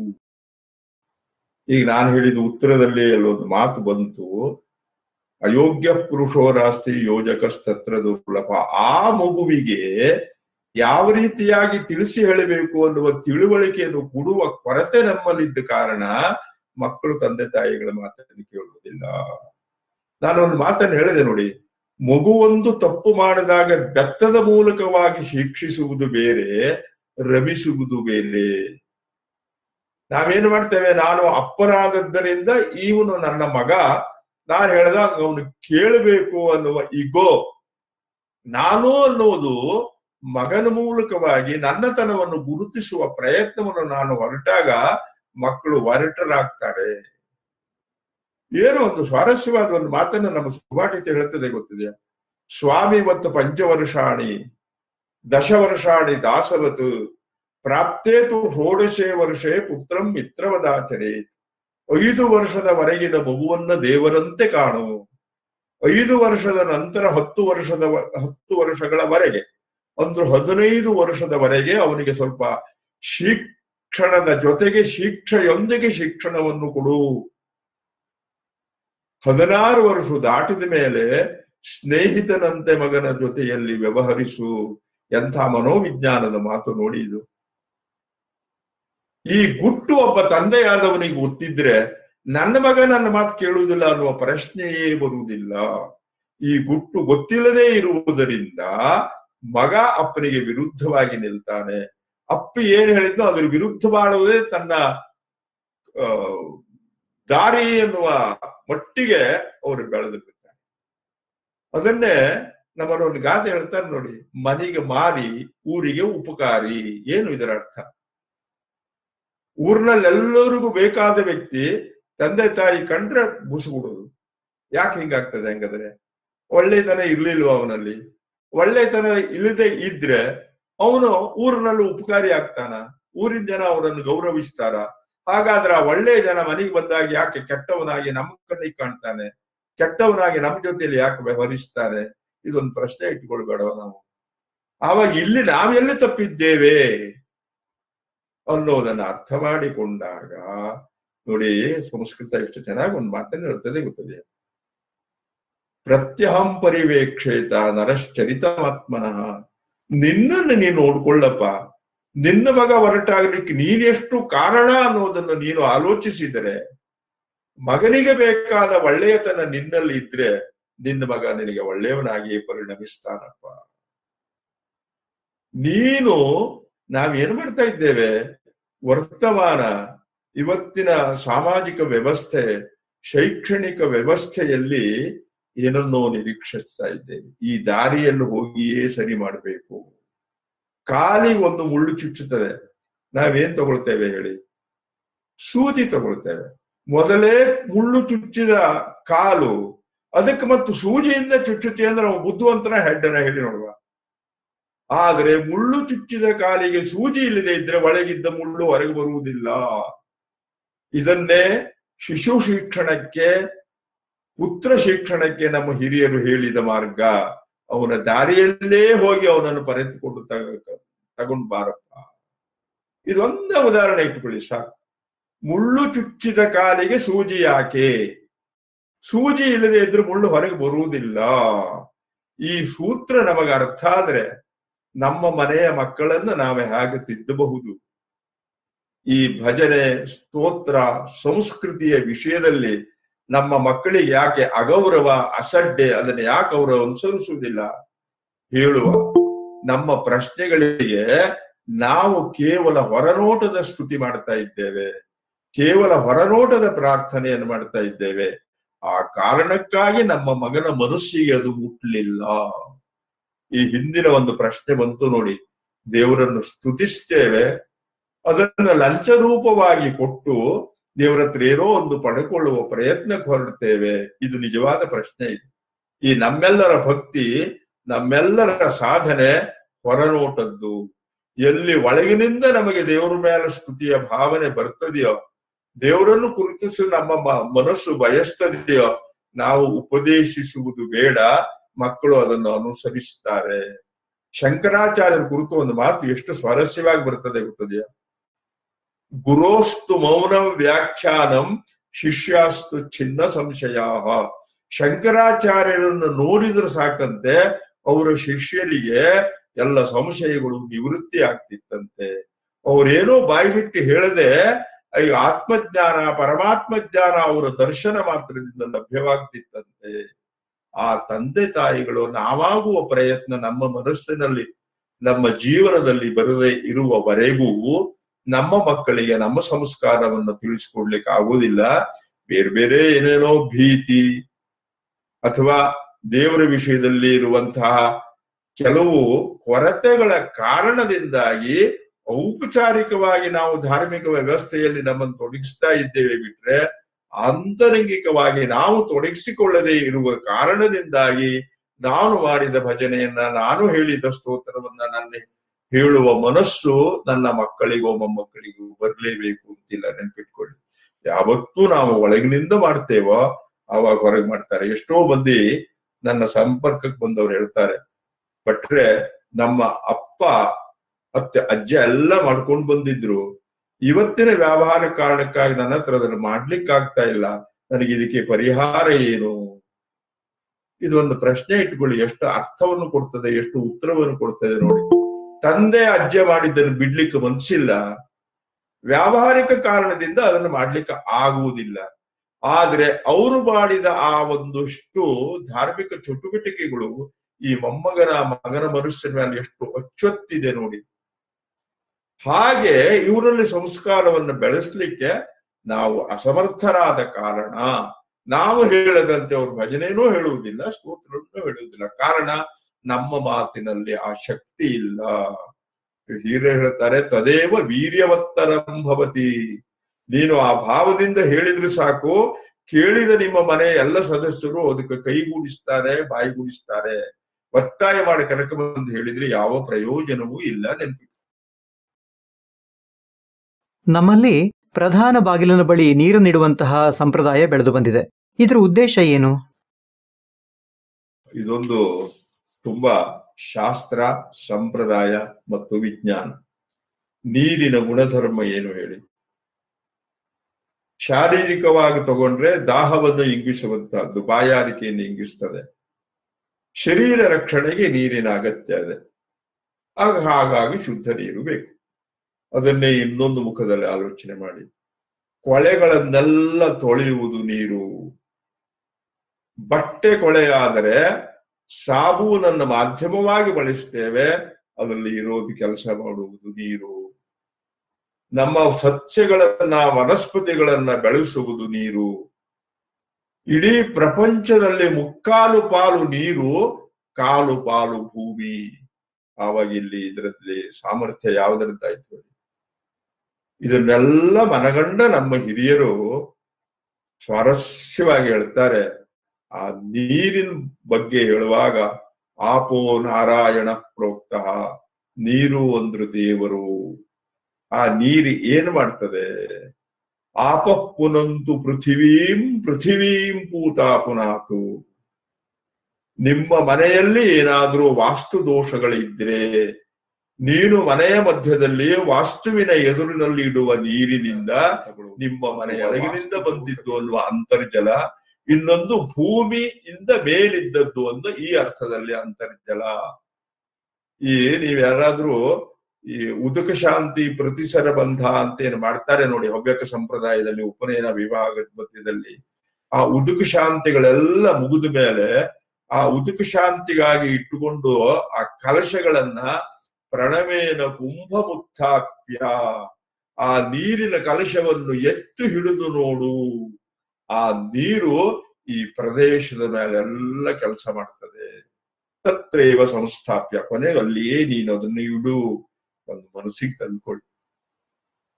ಎಷ್ಟು ವಿಜ್ಞಾನ, ಎಷ್ಟು ಮನಸ್ಸಿಗೆ ಸಮಾಧಾನ ಕೊಡುವಂತಹ ಒಂದು ಪರಂಪರೆ, ಒಂದು ಸಂಸ್ಕೃತಿ, ಒಂದು ಸಂಸ್ಕಾರ ನಮ್ಮವರು ನಮಗೆ ಕೊಟ್ಟಿದ್ರು. ಅದನ್ನ ನಾವು ಬಿಡ್ತಾ ಇದ್ದೇವೆ, ಮನಸ್ಸಿನ ಸಮಾಧಾನವನ್ನು ಕಳೆದುಕೊಳ್ತಾ ಇದ್ದೇವೆ. ಇದನ್ನು ಚೂರು ಆಲೋಚನೆ ಮಾಡಬೇಕು. ನಮಗೆ ಇವತ್ತು ರೂಪ ಇದೆ, ಯೌವನ ಇದೆ, ಯಾರು ಬಡವರಿಲ್ಲ, ಎಲ್ಲ ಸಾಕಷ್ಟು ದುಡಿತಾರೆ. ಸಮಾಧಾನದ ಕೊರತೆ ಪ್ರತಿನಿತ್ಯವೂ ಬಾಧಿಸ್ತದೆ. ಕಾರಣ ಏನಿದಕ್ಕೆ? ನಮ್ಮ ಸಂಸ್ಕೃತಿ ಸಂಪ್ರದಾಯವನ್ನ ನಾವು ಮೂಢನಂಬಿಕೆ ಅಂತ ತಿಳಿದದ್ದು.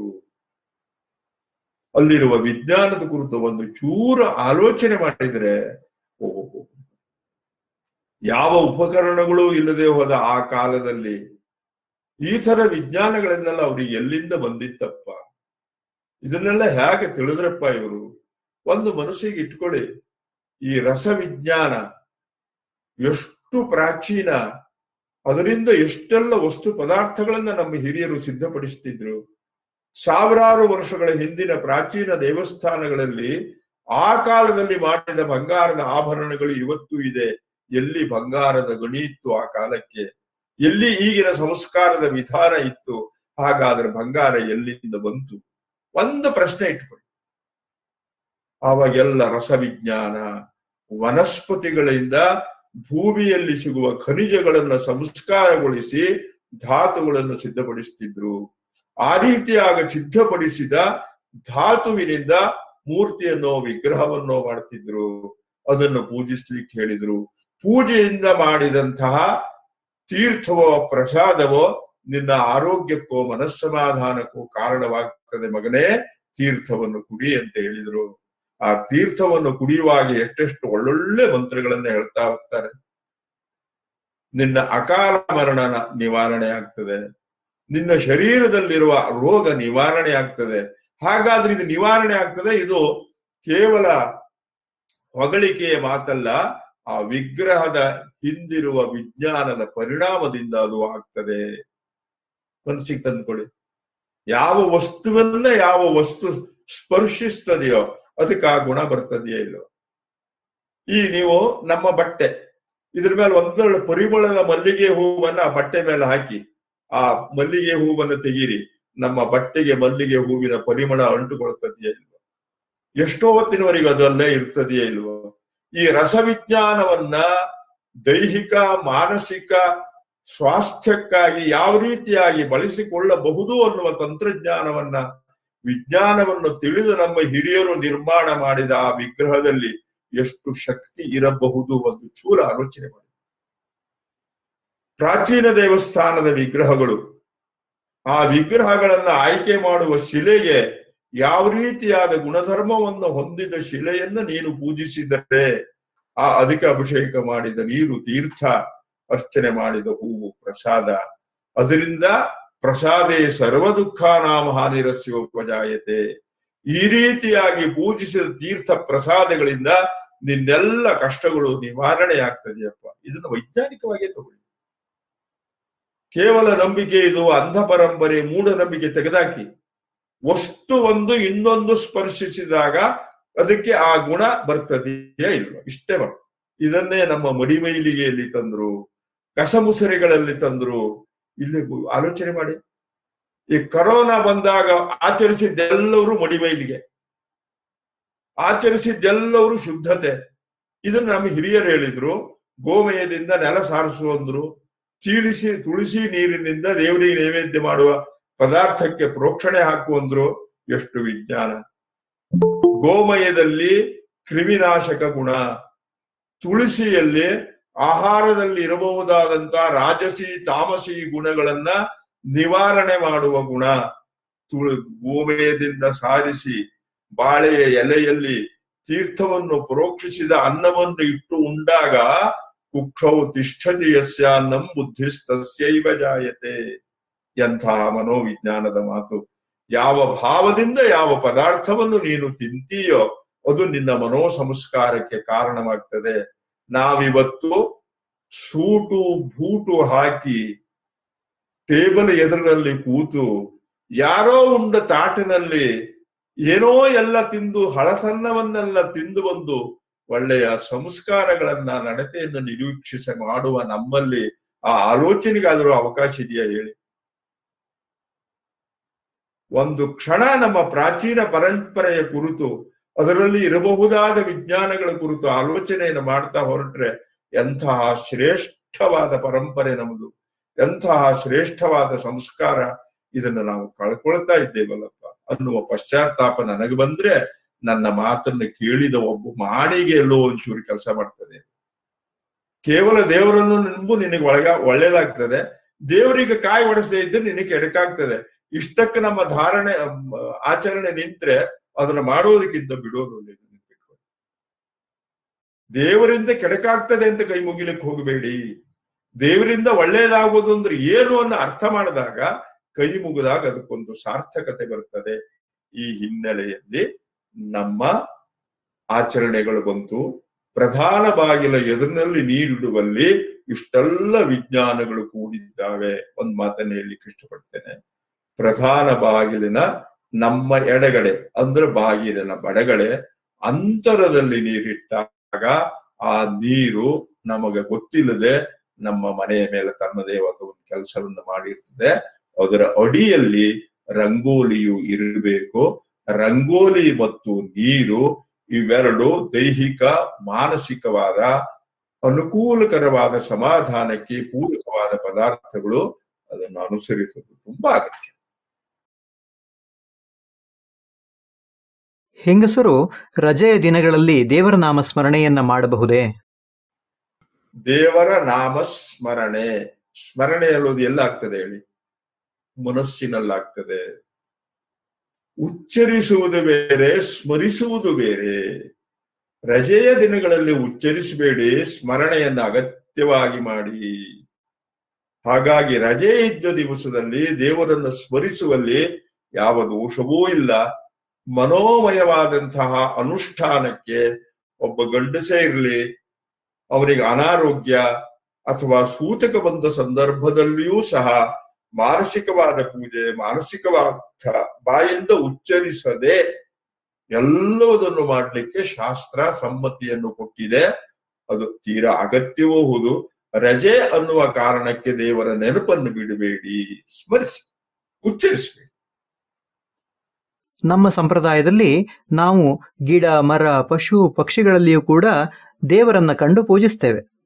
ಆದರೆ ಅನ್ಯ ಮತದವರೋ, ಪಂಥದವರೋ, ಧರ್ಮದವರೋ ಹಾಗೆ ಪೂಜಿಸೋದಿಲ್ಲ. ಹಾಗಾದ್ರೆ ನಿಜವಾಗಿ ದೇವರು ಎಲ್ಲಿದ್ದಾನೆ? ಮಾತೃದೇವೋಭವ, ಪಿತೃದೇವೋಭವ. ನನ್ನ ತಂದೆ ತಾಯಿಗಳು ನನಗೆ ದೇವರು, ನಿಮಗಲ್ಲ. ನನ್ನ ಹೆಂಡತಿಗೆ ನಾನು ಗಂಡ, ಇನ್ನೊಬ್ಬಲ್ಲ.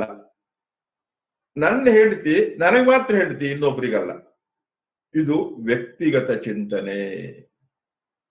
ಹಾಗಾಗಿ ಈಗಿಲ್ಲಿ ನೋಡು, ದಾಸರು ಬಹಳ ಸ್ವಾರಸ್ಯವಾಗಿ ಈ ವಿಷಯದ ಬಗ್ಗೆ ಎಲ್ಲ ಹೇಳ್ತಾ ಹೋಗ್ತಾರೆ. ಅಣು ರೇಣು ತೃಣಕಾಷ್ಠಗಳಲ್ಲಿಯೂ ಭಗವಂತ ಇದ್ದಾನೆ. ಇದು ಶಾಸ್ತ್ರವೂ ಹೇಳುತ್ತದೆ, ವಚನ ಸಾಹಿತ್ಯವೂ ಹೇಳುತ್ತದೆ. ಇಲ್ಲಿ ಎಲ್ಲದಲ್ಲೂ ಆ ವಿಷ್ಣು ಅನ್ನುವ ಶಬ್ದ ಇದೆ ನೋಡಿ, ಅದೇ ಸರ್ವ ವ್ಯಾಪಕತ್ವವನ್ನು ತೋರಿಸ್ತದೆ. ಪ್ರತಿಯೊಂದು ವಸ್ತು ಪದಾರ್ಥಗಳಲ್ಲಿಯೂ ದೇವರಿದ್ದಾನೆ ಅನ್ನೋದನ್ನು ಗುರುತಿಸಿದ್ದು ನಮ್ಮ ಪೂರ್ವಜರ ಋಷಿಗಳ ಅನುಭವ. ಆ ಕಾರಣಕ್ಕಾಗಿ ಎಲ್ಲ ಕಡೆಯಲ್ಲೂ ನಮ್ಮವರು ಗುರುತಿಸಿ ಪೂಜಿಸಿದರು. ಅದೆಲ್ಲದಕ್ಕೂ ಹಬ್ಬ ತಂದರು. ನೀರಿಗೆ ಗಂಗಾಷ್ಟಮಿ, ಭೂಮಿಗೆ ಭೂಮಿ ಪೂಜೆ, ಪಶುಗಳಿಗೆ ದೊಡ್ಡಬ್ಬ, ಗಿಡಗಳಿಗೆ ತುಳಸಿ ಮದುವೆ, ಅಶ್ವತ್ಥ ವಿವಾಹ, ಅಶ್ವತ್ಥೋಪನಯನ, ಕಲ್ಲುಗಳಿಗೆ ಭೂತನ ಪೂಜೆ, ಚಟಗನ ಪೂಜೆ, ನಾಗರ ಪೂಜೆ. ಎಲ್ಲ ಕಡೆಯಲ್ಲೂ ದೇವರನ್ನು ಗುರುತಿಸಿದ್ದು ನಮ್ಮ ಪರಂಪರೆ. ಅನ್ಯ ಪರಂಪರೆಯಲ್ಲಿ ಅವರೆಲ್ಲ ಕಡೆಯಲ್ಲೂ ದೇವರ ಕಾಣದೆ ಹೋದ್ರಿಂದ ಅವ್ರು ಬಿಟ್ರು, ನಮ್ಮವ್ರು ಕಂಡಿದ್ರಿಂದ ಅದನ್ನ ಹಿಡ್ಕೊಂಡು. ಹಾಗಾಗಿ ನಾವು ಮಾಡುವುದು ತಪ್ಪಲ್ಲ, ಅವ್ರು ಬಿಟ್ಟಿದ್ರಿಂದ ಅವರ ಧರ್ಮ ದೃಷ್ಟಿಯಿಂದ ಅದು ಸರಿ. ಯಾವುದೋ ಅನಿವಾರ್ಯ ಕಾರಣದಿಂದಲೋ ಅಥವಾ ಸಂದರ್ಭವಶಾತ್ ಬ್ರಾಹ್ಮಣ ಹೆಣ್ಣು ಮಕ್ಕಳು ಬೇರೆಯ ಜಾತಿಯವರನ್ನ ಮದುವೆಯಾದರೆ ಈವರೆಗಿನ ಅನುಷ್ಠಾನ, ದೇವರ ಮೇಲಿನ ನಂಬಿಕೆಗಳನ್ನ ಬಿಟ್ಟು ಬಿಡಬೇಕೆ ಅಥವಾ ಅದನ್ನ ಮುಂದುವರಿಸಬೇಕೆ? ದಯವಿಟ್ಟು ತಿಳಿಸಿಕೊಡಿ. ಒಂದು ಬ್ರಾಹ್ಮಣ ಹೆಣ್ಣು ತಾನು ಬ್ರಾಹ್ಮಣ ಅನ್ನುವ ಅಭಿಮಾನ ಎಲ್ಲಿವರೆಗೆ ಅವಳಲ್ಲಿ ಇರ್ತದೆಯೋ ಅಲ್ಲಿವರೆಗೆ ಅವಳ ಕುಟುಂಬದ ವ್ಯವಸ್ಥೆಯಲ್ಲಿ, ಆ ವ್ಯವಸ್ಥೆಯಲ್ಲಿ ಇವಳು ಆ ರೀತಿಯಾಗಿ ನಡೆದುಕೊಂಡ್ರೆ ಕುಟುಂಬದ ಸಮಾಧಾನಕ್ಕೆ, ಸೌಖ್ಯಕ್ಕೆ ಅದು ತೊಂದರೆ ಆಗ್ತದೆ ಅಂತ ಆದ್ರೆ ಅದನ್ನ ಹಠಕ್ಕೆ ಬಿದ್ದು ಮಾಡಬಾರದು. ಮಾನಸಿಕವಾಗಿ ದೇವರನ್ನು ಯಾವತ್ತೂ ಸ್ಮರಿಸಬಹುದು. ಮನಸ್ಸು ಕಲ್ಪನೆ ಮಾಡಿಕೊಳ್ಳಿಕ್ಕೆ ಯಾರ ಅನುಮತಿಯನ್ನು ಬೇಕಾಗಲಿಲ್ಲ. ಯಾರ ಅನುಮತಿಯನ್ನು ತಗೊಂಡು ನಮ್ಮ ಮನಸ್ಸು ಎಲ್ಲವುದನ್ನು ಕಲ್ಪಿಸಿಕೊಳ್ಳುವುದೂ ಇಲ್ಲ. ಆ ಕಾರಣಕ್ಕಾಗಿ ದೇವರ ಮೇಲಿನ ನಂಬಿಕೆಯನ್ನು ಬಿಡ್ಲಿಕ್ಕೂ ಬರುವುದಿಲ್ಲ, ಅದನ್ನು ತರ್ಲಿಕ್ಕೂ ಬರುವುದಿಲ್ಲ. ಇದು ಮೊದಲು ಮನಸ್ಸಿನಲ್ಲಿ ಇಟ್ಕೊಳ್ಳಿ. ಅದೊಂದು ಪ್ರಕೃತಿಯ ಧರ್ಮ. ಪ್ರಕೃತಿಯನ್ನ ಅರ್ಥ ಮಾಡಿಕೊಳ್ತಾನ, ಅವನು ಸಹಜವಾಗಿ ದೇವರನ್ನು ನಂಬುತ್ತಾನೆ. ದೇವರನ್ನು ನಂಬುದವರಿಗೆಲ್ಲವರಿಗೂ ಪ್ರಕೃತಿ ಅರ್ಥ ಆಗುದಿಲ್ಲ. ಪ್ರಕೃತಿ ಅರ್ಥ ಆದವರಿಗೆ ದೇವರ ಮೇಲೆ ನಂಬಿಕೆ ಬರುತ್ತದೆ. ಈಗ ನೋಡಿ, ಇವತ್ತು ಮೊನ್ನೆ ನಡೀತು, ಇಸ್ರೋ ವಿಜ್ಞಾನಿಗಳು ಮೊನ್ನೆ ಚಂದ್ರಯಾನ 3 ಹಾರಿಸುವಾಗ ತಿರುಪತಿಗೆ ಹೋಗಿ ದೇವರಿಗೆ ಅದನ್ನ ಯಥಾಪ್ರತಿಯನ್ನು ಕೊಟ್ಟು ಬಂದ್ರು, ಸೇವೆಯನ್ನು ಸಲ್ಲಿಸಿದ್ರು. ಅವಾಗ ಒಬ್ಬ ವಿಜ್ಞಾನಿ ದೇವರನ್ನು ನಂಬಿದ್ನ? ನಿಜವಾದ ಒಬ್ಬ ಸಂಶೋಧಕ ದೇವರನ್ನು ಖಂಡಿತವಾಗಿಯೂ ನಂಬ್ತಾನೆ. ಐನ್ಸ್ಟೀನ್ ಇದನ್ನೇ ಹೇಳ್ದ, ಯಾವುದೋ ಒಂದು ಶಕ್ತಿ ಕೆಲಸ ಮಾಡ್ತದೆ, ಆ ಶಕ್ತಿಯನ್ನ ಆರಾಧಿಸುವಲ್ಲಿ ಈ ಬ್ರಾಹ್ಮಣೇತರ ಅಥವಾ ಅನ್ಯ ಜಾತಿಯ ಅನ್ಯ ಧರ್ಮ ವಿವಾಹದ ಪಕ್ಷದಲ್ಲಿ ಮಾನಸಿಕವಾಗಿ ಅವರ ಆ ಭಾವನೆಯನ್ನು ಇಟ್ಟುಕೊಂಡ್ರೆ ಸಾಕಾಗ್ತದೆ. ಅದನ್ನ ತಾನು ಆಚರಿಸ್ತೇನೆ ಅನ್ನುವ ಕಾರಣಕ್ಕಾಗಿ ಕುಟುಂಬದ ಮುಖ್ಯವನ್ನ ಹಾಳು ಮಾಡಿಕೊಳ್ಬಾರ್ದು, ಮಾನಸಿಕವಾಗಿ ಧ್ಯಾನಿಸಬಹುದು, ಯಾವ ತಪ್ಪು ಇಲ್ಲ. ಏಕಾದಶಿ ವ್ರತದ ಮಹತ್ವ ಮತ್ತು ಆಚರಣೆಯ ಮಹತ್ವವನ್ನ ತಿಳಿಸಿಕೊಡಿ. ಏಕಾದಶಿ ಆಚರಣೆ ಹೇಳುವಂತಹದ್ದು ತಾತ್ವಿಕ ಮತ್ತು ದೈಹಿಕ ಎರಡು. ಇವತ್ತು ಡಾಕ್ಟರ್ ಹೇಳ್ತಾರೆ, ವಾರದಲ್ಲಿ 1 ದಿನ ಅಥವಾ 15 ದಿನಕ್ಕೆ 1 ದಿನ ಉಪವಾಸವಿಡಿ. ಹಾಗೆ ಶರೀರಕ್ಕೆ, ನಮಗೆ ಹೊರ ಶರೀರಕ್ಕೆ, ಬಾಹ್ಯೇಂದ್ರಿಯಗಳಿಗೆ ವಿಶ್ರಾಂತಿ ಬೇಕೋ, ಒಳ ನಮ್ಮ ಜೀರ್ಣೇಂದ್ರಿಯಗಳಿಗೂ ವಿಶ್ರಾಂತಿ ಬೇಕು. ಆ ಕಾರಣಕ್ಕಾಗಿ 1 ದಿವಸ ಉಪವಾಸ ಮಾಡುವಂತಹದ್ದು ಇವತ್ತಿನ ದೈಹಿಕ ವಿಜ್ಞಾನದ ದೃಷ್ಟಿಯಿಂದ ಬಹಳ ಒಳ್ಳೆಯದು. ಇನ್ನೊಂದು ಏಕಾದಶಿ ಅನ್ನುವ ತಿಥಿ 10 ಕರ್ಮೇಂದ್ರಿಯಗಳು 10 ಜ್ಞಾನೇಂದ್ರಿಯಗಳನ್ನು ಒಂದು ಕಡೆಯಲ್ಲಿ ಕೂಡಿಸಿದಾಗ ನೀನು ಬಾಕಿ ಪ್ರಪಂಚದ ಎಲ್ಲ ವ್ಯವಸ್ಥೆಗಳನ್ನು ನೀನು ಮರೀತಿ ಅನ್ನುವುದಕ್ಕೆ ಏಕಾದಶಿ ಅನ್ನೋದು ಒಂದು ನಿಮಿತ್ತವಾಗಿ ತಗೊಂಡ್ಬಂದ್ರು. ಆ ಹಿನ್ನೆಲೆಯಲ್ಲಿ 15 ದಿನಕ್ಕೆ ಒಂದು ಉಪವಾಸ ದೈಹಿಕವಾಗಿ ತುಂಬಾ ಅಗತ್ಯ. ನೋಡಿ, ನಾವು ಈ ಮೋದಿಯವರ ಬಗ್ಗೆ ಕೇಳ್ತೇವೆ, ನವರಾತ್ರಿಯಲ್ಲಿ 9 ದಿವಸ ಕೇವಲ ಬಿಸಿ ನೀರು ಕುಡಿದವರು ಉಳಿತಾರಂತೆ. ರಮಣ ಮಹರ್ಷಿಗಳು ಸಾಧನೆ ಮಾಡುವ ಕಾಲಕ್ಕೆ 15 ದಿವಸ ಯಾವುದೇ ಅನ್ನ ಆಹಾರಗಳಿಲ್ಲದೆ ಇದ್ರಂತೆ. ಹಾಗಾದ್ರೆ ಅವ್ರ ಶರೀರ ರಕ್ಷಿಸಲ್ಪಟ್ಟಿದ್ದು ಯಾವುದರಿಂದ? ಅದು ಈ ಏಕಾದಶಿಯಿಂದ. ಮನಸ್ಸು, ಅಂತಃಕರಣ ಚತುಷ್ಟಯ, 10 ಇಂದ್ರಿಯಗಳು, ಕರ್ಮೇಂದ್ರಿಯ, ಜ್ಞಾನೇಂದ್ರಿಯಗಳು ಎಲ್ಲ ಒಂದು ಕಡೆಯಲ್ಲಿ ಸೇರಿದಾಗ ಅದೇ ಏಕಾದಶಿ ಅನ್ನುವ ತತ್ವವನ್ನ ಅದು ಹೇಳುತ್ತದೆ. ಆ ಕಾರಣಕ್ಕಾಗಿ ತಾತ್ವಿಕ ಚಿಂತನೆ ಗೊತ್ತಾದವನಿಗೆ ಏಕಾದಶಿಯ ಗಂಭೀರತೆ ಮತ್ತು ಗೌರವ ಅರ್ಥವಾಗ್ತದೆ. ಏಕಾದಶಿ ದಿವಸ ನೀವು ಒಳ್ಳೆ ಉಪವಾಸ ಮಾಡಿದ್ರೆ ಒಳ್ಳೇದು ಹೇಳ್ತಾರೆ. ಎಷ್ಟೆಷ್ಟೋ ಕಾರಣಕ್ಕಾಗಿ ನಾನು ಷಷ್ಠಿ ಉಪವಾಸ ಹಿಡಿದೆ, ಸೋಮವಾರ ಉಪವಾಸ ಹಿಡಿದೆ ಹೇಳಿ, ಖಂಡಿತ ಅದಷ್ಟೇ ಆದ್ರೆ ಏನೂ ಪ್ರಯೋಜನ ಇಲ್ಲ. ತತ್ವವನ್ನು ತಿಳಿದಾಗ, ಅದು ಚಿಂತನೆಗೆ ಕಾರಣವಾದಾಗ ಏಕಾದಶಿ ನಮ್ಮಿಂದ ತಾನಾಗಿಯೇ ಆಚರಿಸಲ್ಪಡುತ್ತದೆ. ಎಷ್ಟೋ ಹಬ್ಬಗಳನ್ನ ಬೇರೆ ಬೇರೆ ಸಂಪ್ರದಾಯದವರು, ಬೇರೆ ಬೇರೆ ಪ್ರದೇಶದವರು ಬೇರೆ ಬೇರೆಯ ದಿನ ಆಚರಿಸ್ತಾರೆ. ಉದಾಹರಣೆಗೆ ಸಂಕ್ರಾಂತಿ ಕರ್ನಾಟಕದಲ್ಲಿ 1 ದಿನ ಆಚರಿಸಿದ್ರೆ ತಮಿಳುನಾಡಿನಲ್ಲಿ ಮತ್ತೊಂದು ದಿನ. ಯಾಕೆ ಹೀಗೆ ಬೇರೆ ಬೇರೆ ದಿನಗಳಲ್ಲಿ ಆಚರಿಸ್ತಾರೆ? ದಯವಿಟ್ಟು ತಿಳಿಸಿಕೊಡಿ. ಇದು ಪ್ರಾದೇಶಿಕವಾಗಿ ಬಂತು. ನಮ್ಮ ಹಿರಿಯರು ಪ್ರಾದೇಶಿಕವಾಗಿ ಕೆಲವು ನಿಯಮಗಳಂತಂದ್ರು. ಒಂದು ಉದಾಹರಣೆ ಹೇಳ್ತೇನೆ ನಿಮಗೆ. ಪ್ರತಿ 7 ಮೈಲಿಗಳಿಗೆ, ಇವತ್ತಿನ ಸಾಮಾಜಿಕ ಸೋಷಿಯಲ್ ಸ್ಟಡಿ, ಸಾಮಾಜಿಕ ಅಧ್ಯಯನ ಮಾಡಿದವರು ಹೇಳುವಂತಹದ್ದು, ಪ್ರತಿ 7 ಮೈಲಿಗಳಿಗೆ ಭಾಷೆಯಲ್ಲಿ ವ್ಯತ್ಯಾಸ ಬರ್ತದೆ. ಪ್ರತಿ 7 ಮೈಲುಗಳಲ್ಲಿ ಅವರ ಜೀವನ ವಿಧಾನದಲ್ಲಿ ವ್ಯತ್ಯಾಸ ಬರ್ತದೆ, ಆಹಾರದಲ್ಲಿ ವ್ಯತ್ಯಾಸ ಬರ್ತದೆ. ಇದು ಪ್ರಕೃತಿ.